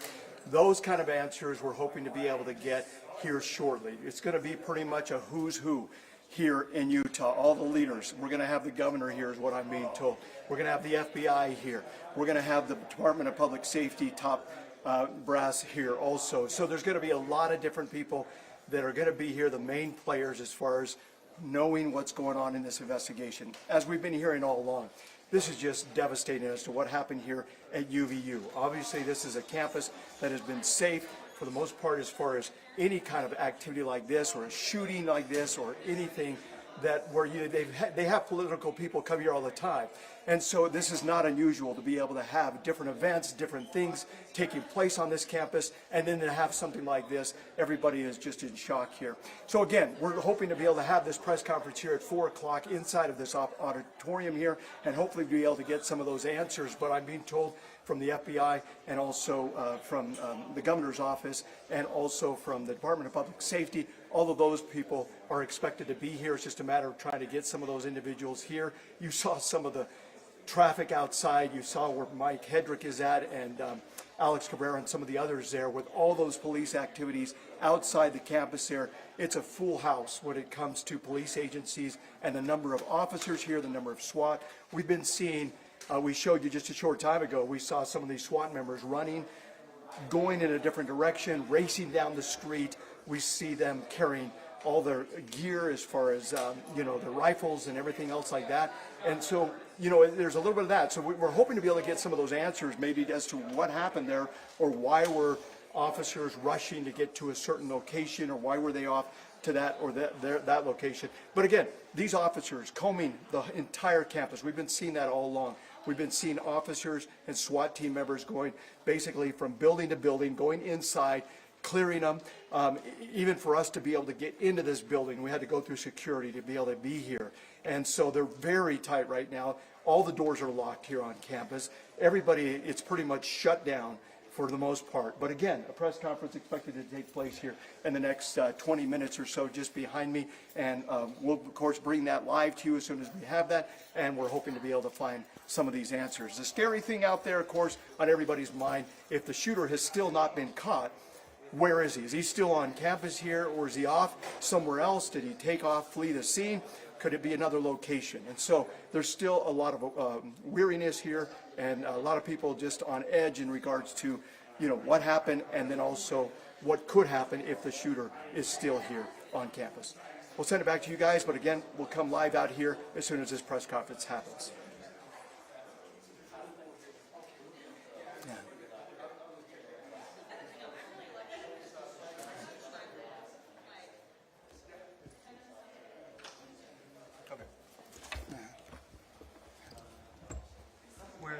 Okay, you've got 15 minutes basically. I don't know if you want to. If you want to just sit right here, and I'll just. And there's.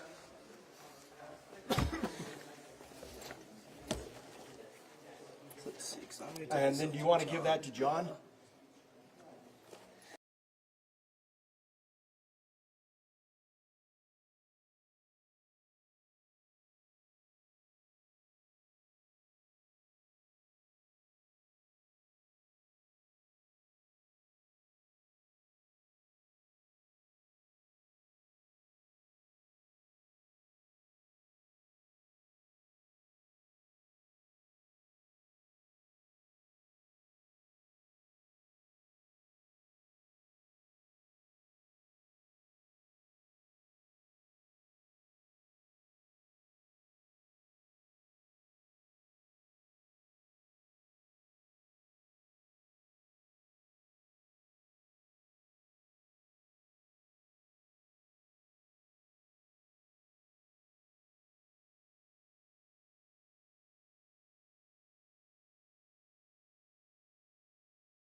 Someone's lanyard here?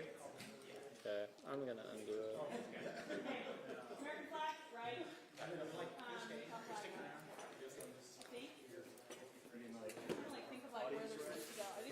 Is American flag supposed to be on the right and the left? Let me check. Right? Should we look at Yeah, let's look at PSA. That's a really smart idea. Do you know how these things work? Okay, just. Oh, I guess Yeah, they clip in. We know that the governor is going to speak. We understand that a spokesperson for the State Department of Public Safety is going to speak. You're just looking in the room here. This is an auditorium in a UVU building. I've also seen a representative of the Attorney General's office. We expect that we're going to hear a great deal about how tragic this is, how much sorrow the state has for this. But we also, certainly, everybody here has questions about who. Test 1 2 3. Test 1 2 3. From where do the shots come Test from? 1 2 3. A number of Test. questions that have been It's really not on. answered so far today, and there has been a sense of sort of Is a it zigzag quality. I'm not blaming Test 1 2 3. Test 1 2 3. zigzag quality of this. Yes, we have a person in custody. No. Nothing. Is this? Oh, sorry. Yes, I know. I just wanted to make sure, just in case I wasn't. Yes, I am on channel 2. If mounted on a staff, it is on the speaker's right.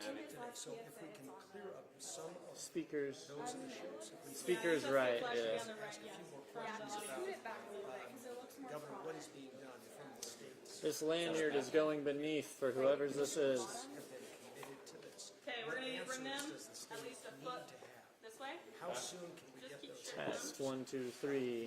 What Test 1 2 3.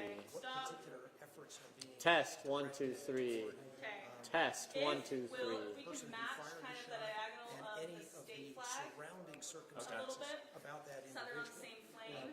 We heard And then I might have you guys move them in just a little bit so that they Test 1 2 3. Test 1 2 3. that side looks fine. I think it's mostly this side. How are we going to be getting those answers? Test 1 2 3. Closer in. The Yeah, closer in, FBI, please. ATF, Nothing. Which one's ours? investigation. And then I'll have him move his in. Those are questions Move it in a little bit further. Test 1 2 3. that are in DPS perhaps Closer to the other more one. specifically. So this news conference Backwards a little. is set to begin What in about what box are we? Oh, sorry. Test 1 2. at UVU. Just a little bit more this way. Live from now, Brian. And like a centimeter backwards. Is it on the same plugged into a melt box or something? Or, but we're trying to get it up there. I think that's okay. Okay. I say with this close. Test 1 2 3. Wait till he gets up there. I think maybe move it this way just a tiny bit. Test 1 2 3. Mic check. One. Nothing. Dang. Okay. Should we base it on our camera? Back to a couple things, Mark. You will probably remember these. I'm sure you'll remember these events. The Rocky Anderson former mayor of Sean Hannigan at the University. Steve, is your Steve? That was a spirited Steve, is your mic working? hour-and-a-half long, roughly, discussion. Nothing. And it was as cordial and civil as you could be. Exactly right. It was civil. People didn't necessarily agree with what they were hearing on either side of that debate. There were some people who were very supportive of Sean Hannity, some people very supportive of Rocky Anderson, but it was very civil. And the idea that you would have violence at that was unthinkable. Ben Shapiro. Test 1 2 3. Are we good? No. Would you like me to stand? I can stand here. I'm good. Some say he's a polarizing figure. I don't think anybody doubts his intellect. He's a very bright guy. But there were protests at the Okay. I would say with this close, we should just make sure we're good. So like, should we just put a receiver on your camera? civil presentation. You got so the test. Yours works fine. It's everybody else. Yeah. Well, I mean, everyone's got theirs up here, so if we can, I can just throw them off like on here if we can. I've got my backup. Yeah, I got a backup too. I suggest doing that one. That's if we how we're can. going to have to, because at this rate, there's no way they're going to Okay, we get got 5 minutes. Okay. Do we need a stand-in for anyone? We need some real answers. We good? Not prescribing Cool. what those answers are, but we can't just go on like this. This has got to stop now. And I think in those All right. circumstances, the two that we're better than this. We're a lot better than this. Testing 1 2 We've been 3. here a long time. We know what the Not we got on that though. Or and they're good. And to have this kind of thing You're good. happen is Test 1 2 3. Test 1 2 3. Okay. All right. dishonoring the life of Charlie Kirk. We don't want to do that. but it certainly is Not a something. fan of He did this. tell us that he wasn't sure. What the hell? That's okay. I'm going to slightly move this cord. That would lead to this, and maybe those are unfair questions, but I think those are the questions that people are going to ask. You want to try plugging this one to the box up there? Yeah, sure. Try that. See if we have a way to get it. I don't know. Yeah, because then at least we have a mole box. I mean, if that's, yeah. Yeah, we can do that.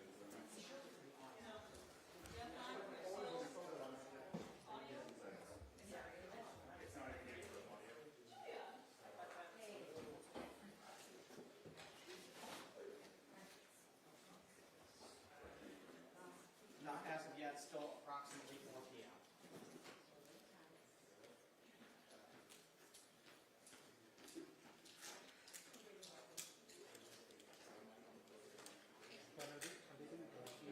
I don't know.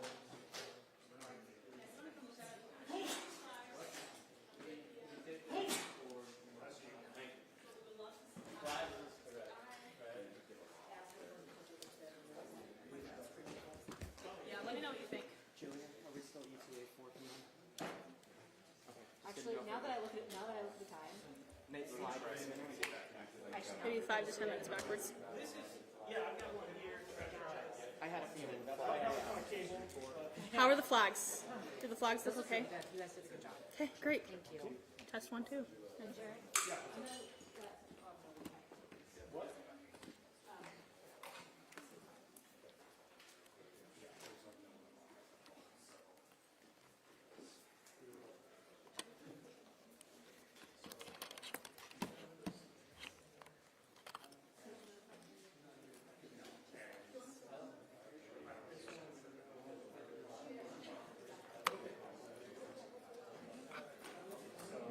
Did you say that you worked for KSL? Yeah. News Radio? Yeah.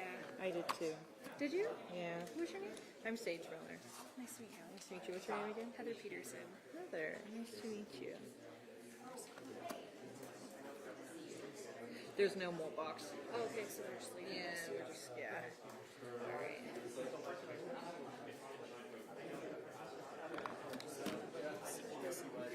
Right here. How long ago did you work at KSL? It was my first journalism job. Oh, yeah? I was like in 2019, from like 2018 to like 2020. Wow.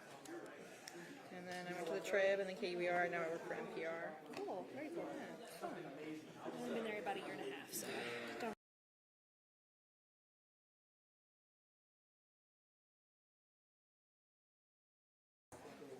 Probably not that fun. Yeah. I think I met you at the RFK. Oh, I yeah. remember now that Yeah, actually, you probably absolutely did. Yeah. Yeah. Okay, good. This one has battery. They're not going to start at 55. Nobody's here. No. And I don't want to start rolling. Extra battery. I'm just scared to roll and then like walk away and then die.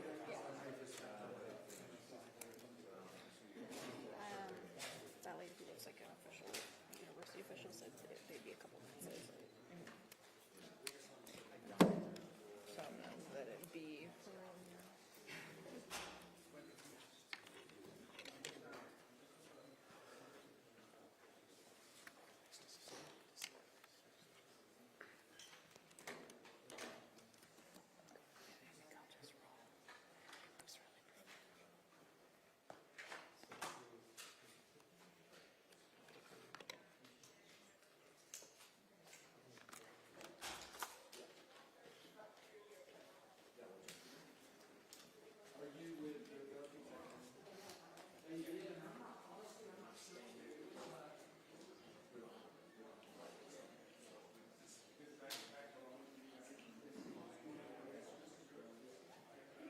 Sounds good. Powering up the microphone.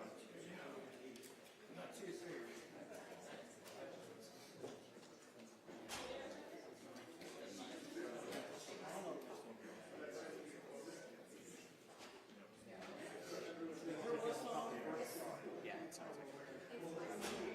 John, give me gas.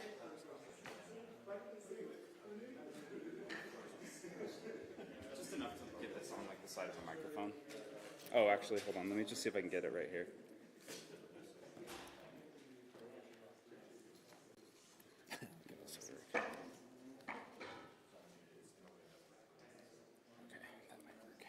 Check, check, check, check, check, check, Check, check, check, check, check, check, check, check, now I'm hearing check, that. check, check.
I hadn't moved here yet, but I was getting ready to. I was in Georgia, yeah.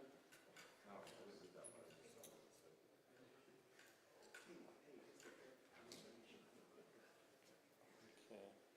Oh, maybe there's a single mic here that's actually plugged into the floor here. So is one of these? Yeah. That's going through there. Okay, so this is one that's going to the floor? Yeah. Okay. So technically that one should be showing up at the back, I think. Yeah, that's just the room audio, so I don't know if it. Yeah, but we're plugging in the volt box back there. Okay.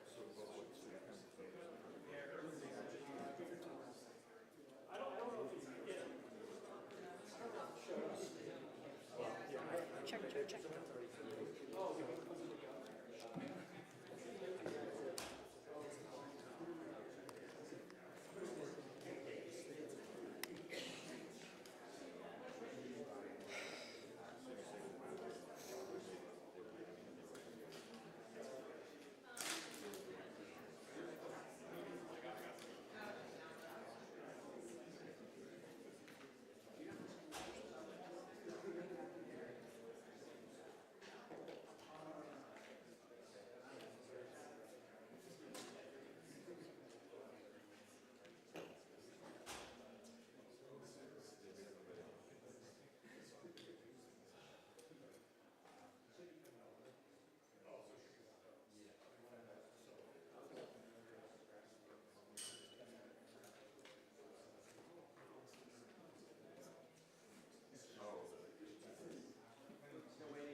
Okay. So they're not hearing that. We are hearing it in the room, but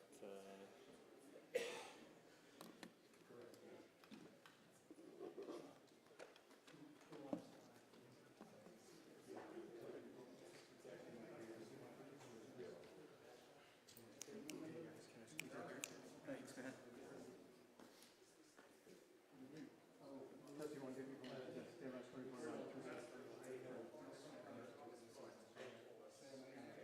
Testing 1, 2, 3, 4, mic to test.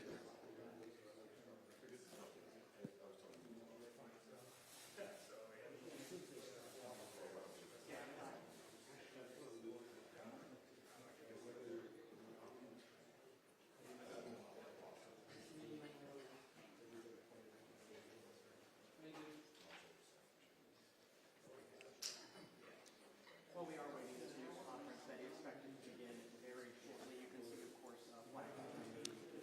Right now, we're still waiting for the governor to arrive here, and other key players are going to be coming up to the pulpit right here to be able to have a press conference. But we're inside an auditorium right now on campus, and boy, there's a lot of unanswered questions still out there, especially if the shooter is still out there. We did see a picture that somebody sent me of some SWAT team members out in an Orem neighborhood there. I don't know if you remember or not, but a little bit earlier we showed you some of those officers racing away as if to go to somewhere close by campus here. I don't know exactly what they were going to look for or anything like that, but somebody did send me a picture of some SWAT team members in a neighborhood there canvassing an area. So we're not exactly sure what they're looking at. But again, this press conference is expected to start at 4 o'clock right here, and we're expecting the governor to be here, we're expecting the FBI to be here, and also the Department of Public Safety. Again, this is the podium right here. We see it all set up. We're wanting to be able to talk to them. This is just a real tragedy. I mean, this is not only a local story or even a national story. This is going to be an international story here as to what happened here at UVU today. I did talk to a public affairs individual here on UVU campus. He said that Charlie had about 8 security personnel there with him at that event. They also had several other security personnel from UVU that was also at that event. And so we're still trying to get details exactly what happened there. But he told me that there was about 1,500 people gathered together at that event and when this all went down. And so again, we're still trying to find out from the Department of Public Safety and also the FBI as to what they're going to be looking at. So we're hoping that this press conference will get underway. But again, we have not seen the governor pull up. We have not seen the FBI pull up, the lead players in that area. Here on campus is completely locked down right now. We had to kind of go through security in order to get into this building here just because they have everything locked down. The doors were locked, and in order to be able to get in here. So they're sweeping all the buildings. So it's very clear that maybe they still have not found the shooter, or that they're still making sure that he may not be hiding here on campus. I also saw some video of someone that sent me some video of possibly someone up on a roof. Now, again, we're not able to confirm any of that. We're not able to say what exactly that was. But again, somebody shot some video, some cell phone video of somebody up on a roof. And I don't know if that had anything to do with this or not. It appears as though everyone we talked to that was so close to this,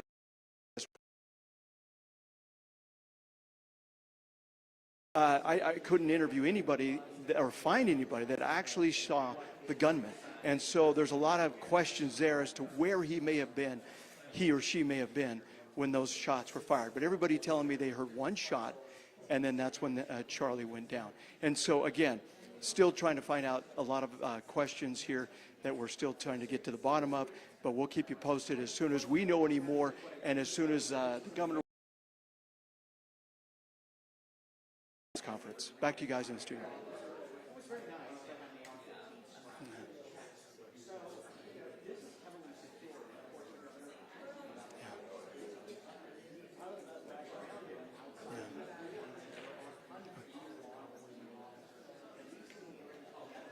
Okay. Yes, I'll try and find that out, and if I find anything, I'll let you know. So, okay, thanks. Okay.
that you're thinking that people in the media were not.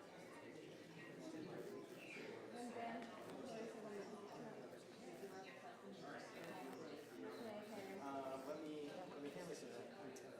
lieutenant with Utah Highway Patrol. Yeah. Anybody else besides?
Sorry, we're gonna sneak here right in.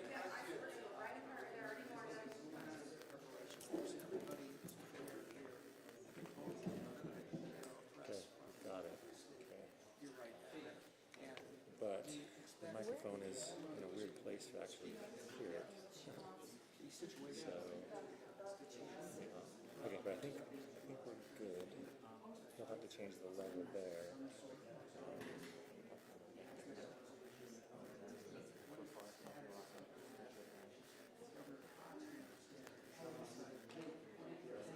Unless you want to use yours. I thought you might need yours more than that.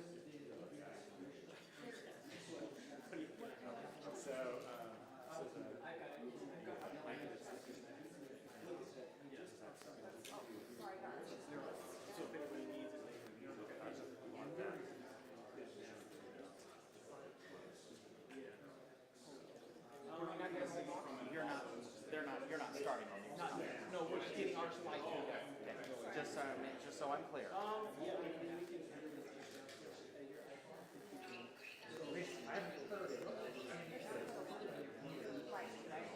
Shoot, I don't even know how to.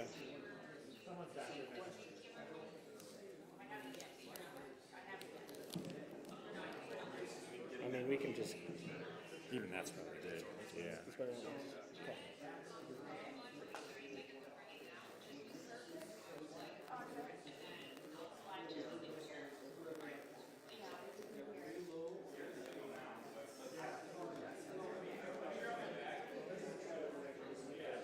Holy cow.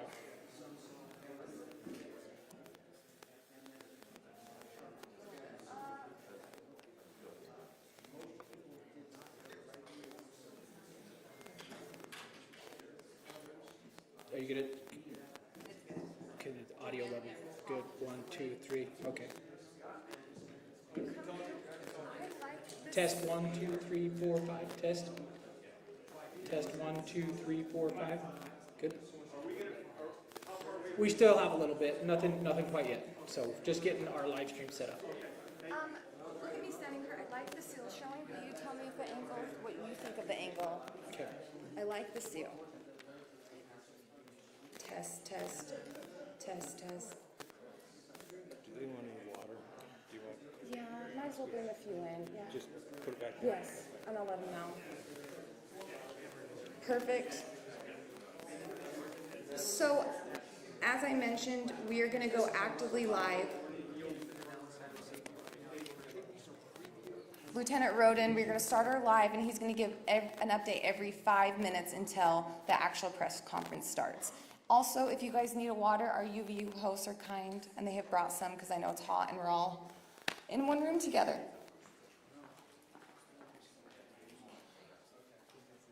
Any questions? Yeah. Yeah.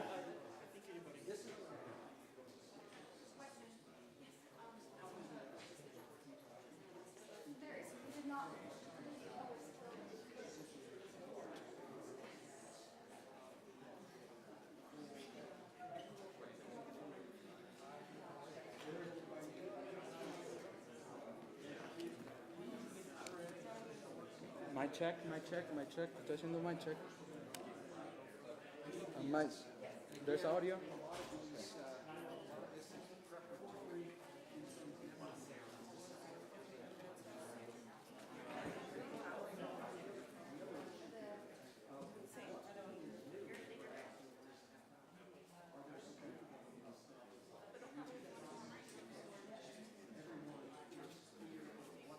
If anybody's having trouble with audio, there's a bolt box up top now that is working. So, mic check. 1, 2, 3. 1, 2, 3. Check, check, check. 1, 2, 3, 4, 5, 6, 7, 8, 9, 10, 11, 12. 1, 2, 3, 4, 5, 6, 7, 8, 9, 10, 11, 12. Okay.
Testing 1, 2, 3, 4, mic test. Dan Rascon reporting live. Testing 1, 2, 3, 4, mic check test.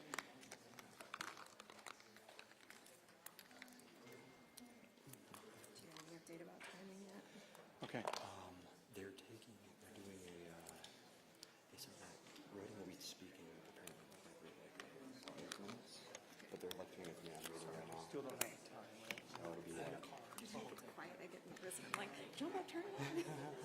I'm sure that does that thing just like consumes it. I think, yeah, I think she just doesn't want to time tapes. Yeah, yeah. They want a bobblehead. Okay.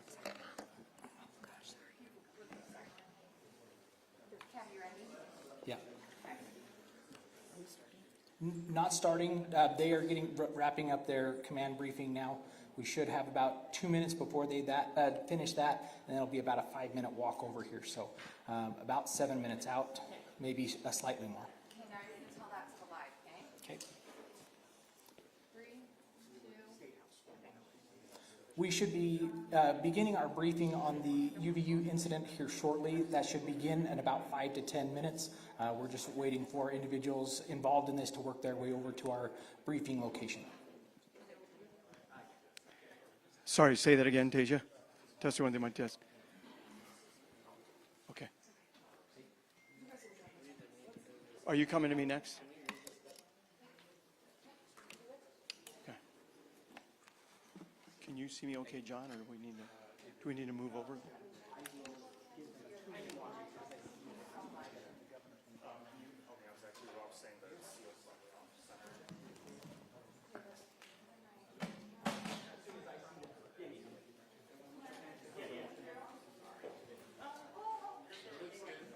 Like this? Oh, I'm good, right? Oh.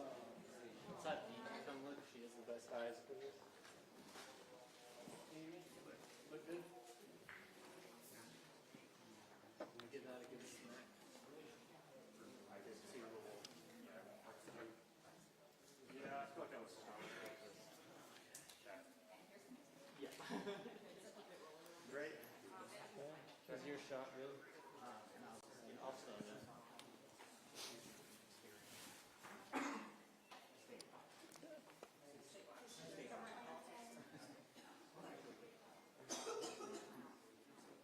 Yeah, that's correct. We're inside an auditorium here on campus right now where a press conference is expected to take place any minute now. We just got basically about a 7-minute warning that the press conference will be starting here shortly. This is where it will be happening up here. All the major players, of course, will be here for this press conference. We're expecting the governor to be showing up, along with also the FBI and the Department of Public Safety. So again, this is a case that's going to go international, of course. A lot of people wanting a lot of answers as to what went wrong here, what happened, and just a lot of fear, of course, on campus from students as far as what they saw, the trauma they experienced, and then also coming back to school, you know, what this is going to be like. And so, again, I think the main questions we want to be able to try and answer right now is, do they have any idea where this shooter may be at this time? Or if they have any indication as to if he's still on campus or not, or what they're finding and those kind of things. Also, as far as the security goes, I did talk to somebody from the UVU Public Affairs Department. They told me that Charlie had about 8 security officers or so, personal security officers with him, and then they also had UVU security officers there.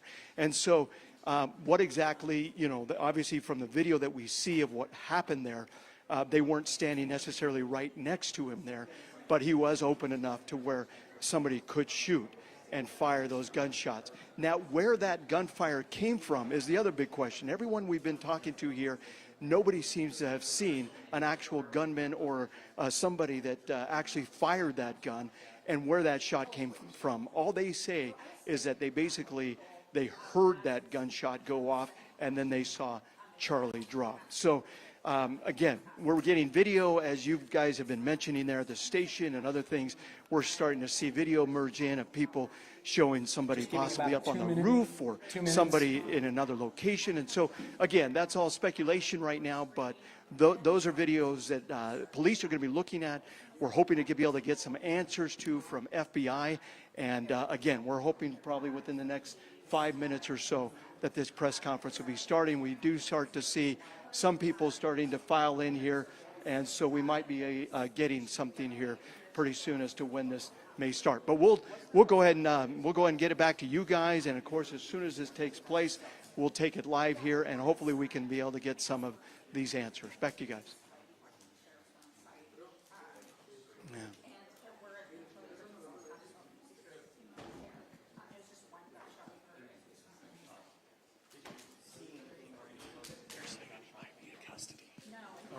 Say just now, like that.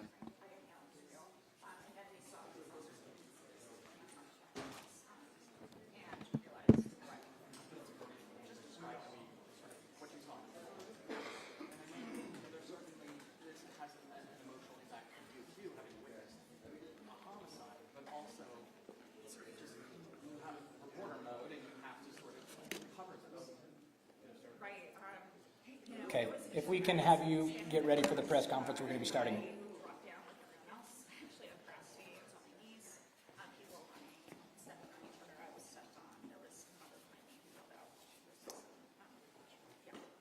Good afternoon, ladies and gentlemen. Thank you for being here. At this press conference, we will first hear from Utah Department of Public Safety Commissioner Bo Mason. Then we'll hear from the FBI Special Agent in Charge, Robert Bowles. We'll then hear from Utah Valley University Vice President Val Peterson, who's been in touch with President Jimenez. And then we'll hear from Governor Cox. I'll turn the time over to Commissioner Mason.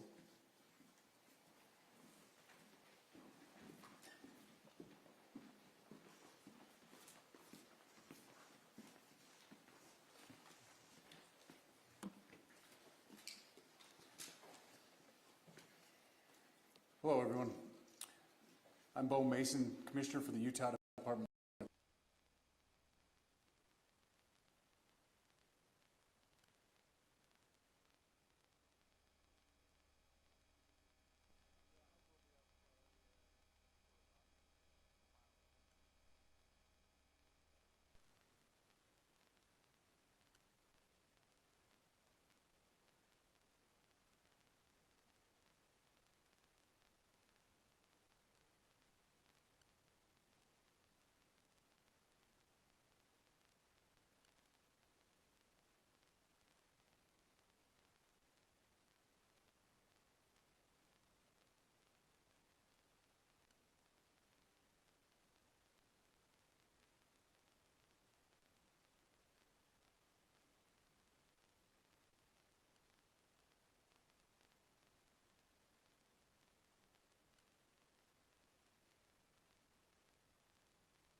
Police Department. We're grateful for your leadership and your team. And again, to the speakers that you've just heard from who are co-leading this investigation. I also want to recognize Sheriff Mike Smith, who has been an invaluable partner as this investigation moves forward. I've been in touch with President Trump, with FBI Director Kash Patel. We are completely aligned with our state and federal partners as we work through this case. Now, this is a dark day for our state. It's a tragic day for our nation.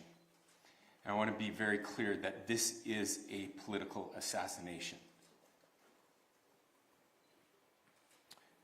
We are celebrating 250 years of the founding of this great nation.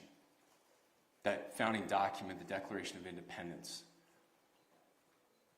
that this great experiment on which we embarked together 250 years ago, that we are endowed by our Creator with certain unalienable rights. The first one of those is life. And today, a life was taken. Charlie Kirk was first and foremost a husband and a dad to 2 young children.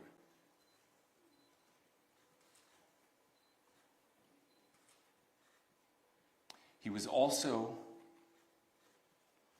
very much politically involved, and that's why he was here on campus. Charlie believed in the power of free speech and debate to shape ideas and to persuade people. Historically, our university campuses in this nation and here in the state of Utah have been the place where truth and ideas are formulated and debated. And that's what he does. He comes on college campuses and he debates. That is foundational to the formation of our country, to our most basic constitutional rights. And when someone takes the life of a person because of their ideas or their ideals, then that very constitutional foundation is threatened. Now, we have a person of interest in custody. The investigation is ongoing. But I want to make it crystal clear right now, to whoever did this, we will find you. We will try you. And we will hold you accountable to the furthest extent of the law. And I just want to remind people that we still have the death penalty here in the state of Utah.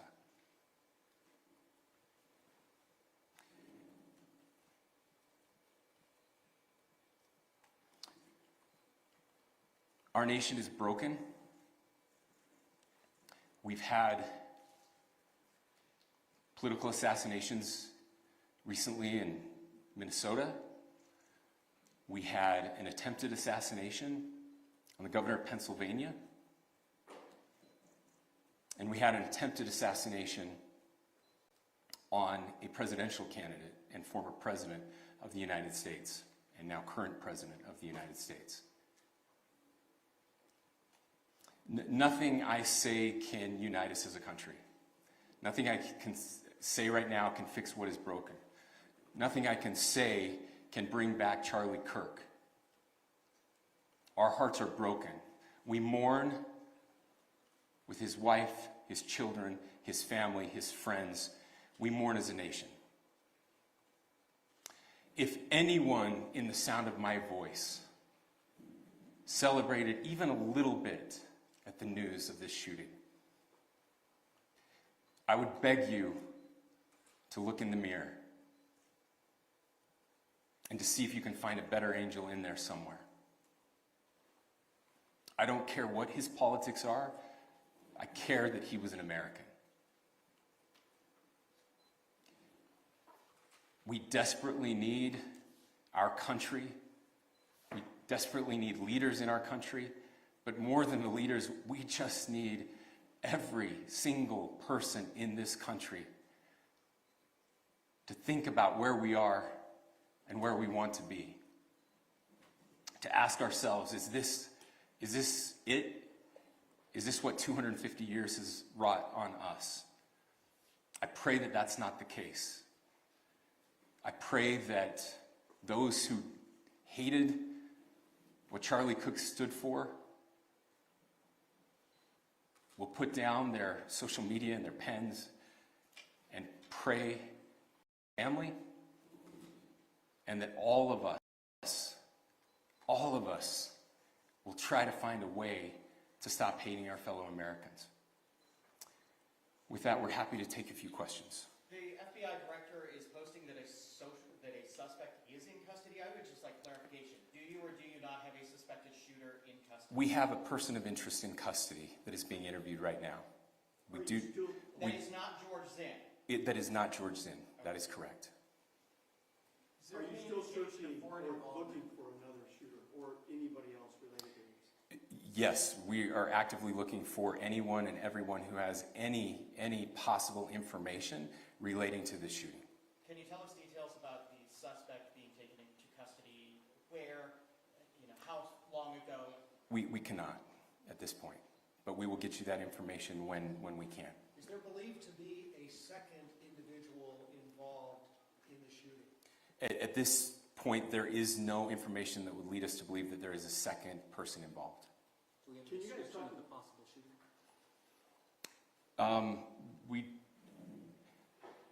Do you want to talk about what we know there? Yeah. The only information we have on the suspect, the possible shooter, is taken from closed circuit TV here on campus. We do have that. We're analyzing it, but it is security camera footage, so you can kind of guess what the quality of that is. But we do know dressed in all dark clothing, but we don't have much better description other than that. Where do you believe the shot came from? The shot came from here on campus, from a location at a fair, potentially from a roof, yes. A longer distance shot from a roof. So to clarify, with the security camera footage you have and the person of interest that's in custody, does that match up? That's what we're trying to decipher right now. Did FBI or DHS have anything on the threat board this morning? I can't speak to that. I'll just say that the investigation's ongoing, and as soon as we have further information, we will be sure to release it. Any indications of foreign intelligence involvement? As of now, I can't comment on any of that. Thank you. Can you talk a little bit about the security of the event itself? Who was there security-wise, and what happens on these kind of events? Chief Long. So my name is Jeff Long. I'm the police chief here at UVU, and I'll tell you right now, we're devastated. We're a small police department. We have a very large campus. We have over 40,000 students, and we love our students. We love our visitors, and we're devastated by what happened today. This is the police chief's nightmare. I'm very saddened for the Kirk family. I know his wife and parents found out about this. Obviously he's away from home. He's here in Utah. They find out by a police officer that visits their home. That's tragic. Nobody wants that. But I can tell you about our venue today. This was an open venue. This was outside. We did have 6 officers working that event. We had probably over 3,000 people that were in attendance. It sat down in kind of a bowl area here on the central campus. We have a waterfall area, and so he was kind of in a lower area, surrounded by buildings. We had some plainclothes police officers that were in the crowd as well. We train for these things, and you think you have things covered, and these things, unfortunately, they happen. You try to get your bases covered, and unfortunately today we didn't. And because of that, we had this tragic incident. So we did have officers there. We had Charlie Kirk's team. He has a security team that travels with him, and they were here with him when he was shot. Was the gun recovered? I'm sorry, see? Was the weapon recovered? At this point, I can't disclose that. When Charlie Kirk was shot, there was a question being asked about mass shooting. Was that person apprehended, and do you know who asked that question? Say the question again. I don't know if I understand what you're saying. When Charlie Kirk was shot, he was answering a question about mass shootings specifically. Was that person apprehended, and do you know who asked that question? I do not. We do not have that at this moment. What kind of weapon was used? Ladies and gentlemen, we have time for just one more question, so thank you. Yep.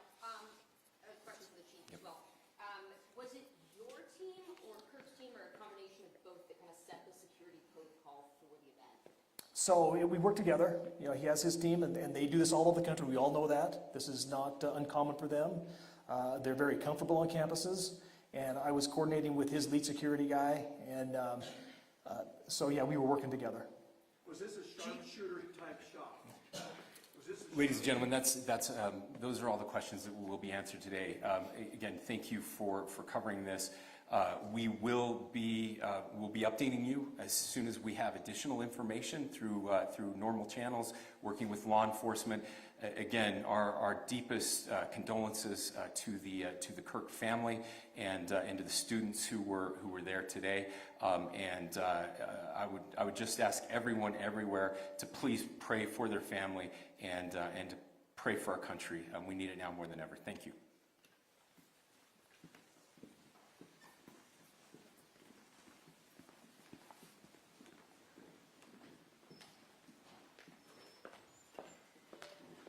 To our media partners, we will be sending a release out with updates through one channel of information, whether it's DPS or FBI. So please make sure that you fill out the Google form with updates specific to this incident. Thank you.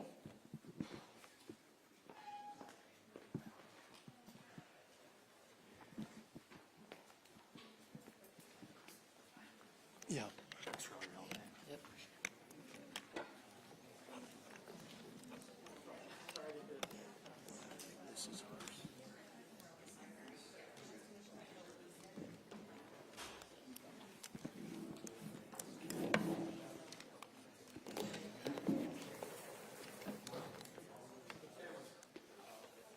Yeah, some very strong words coming from Governor Cox here in regards to what happened here. Obviously a real tragedy. He is calling this, as you mentioned, a political assassination. Somebody that came after Charlie Kirk and wanted to take him out. And so we believe right now, from what's been happening as far as what they were able to tell us, they do have a person of interest in custody. They also have another person that they're looking at, but they're not saying whether or not the two are related in the incident. So again, one person in custody here. Is that the actual shooter? We don't know, but they did say he is a person of interest. And as far as them looking for others, they say they are still canvassing the area. They're still canvassing the campus to try and see if anybody else has any other information. Now, we had mentioned a little bit earlier that we're starting to see cell phone video coming in of possibly somebody up on the roof there. Well, they did say, at least Department of Public Safety said that they do believe that the shots came from the roof. So again, was this a rifle, a sharpshooter? To be able to shoot from up there would be a very difficult shot unless you really knew what you were doing. And it hit him right in the neck and right in the fatal part of the body there. And so, you know, it's one of those situations where they're still continuing the investigation. But according to UVU's police chief, he said he had as many as 6 or more officers here on the scene, some in plain clothes, others that were armed and ready.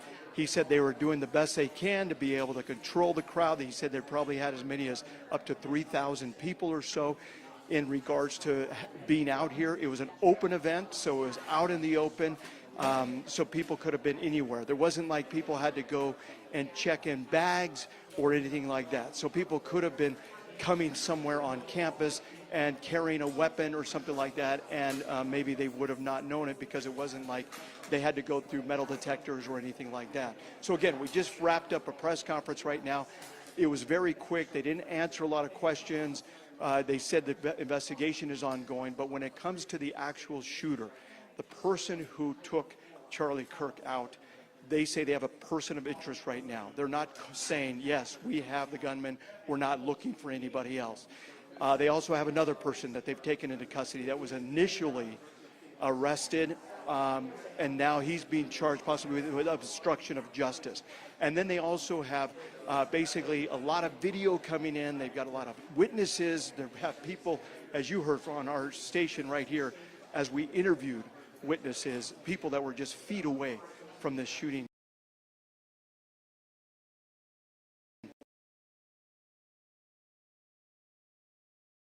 So a lot of traumatization among students, a lot of difficult situation for students to be able to experience something like this. But again, we are hoping to get a little bit more answers, but just again, some strong words from Governor Cox in regards to what's happened here in Utah, and how it's a national and now international type of an event here. Political assassination is the words that he used. And he said that we do have the death penalty here in Utah.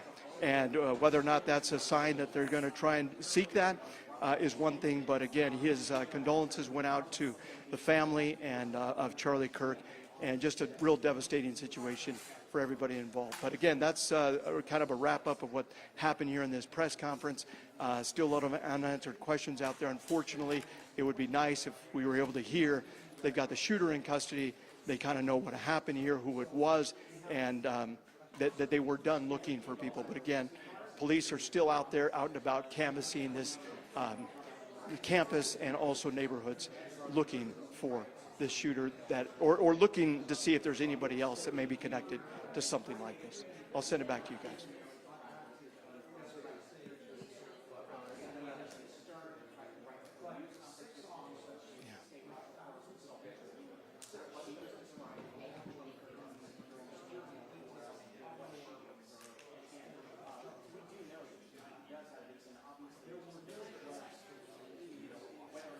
Yes, exactly.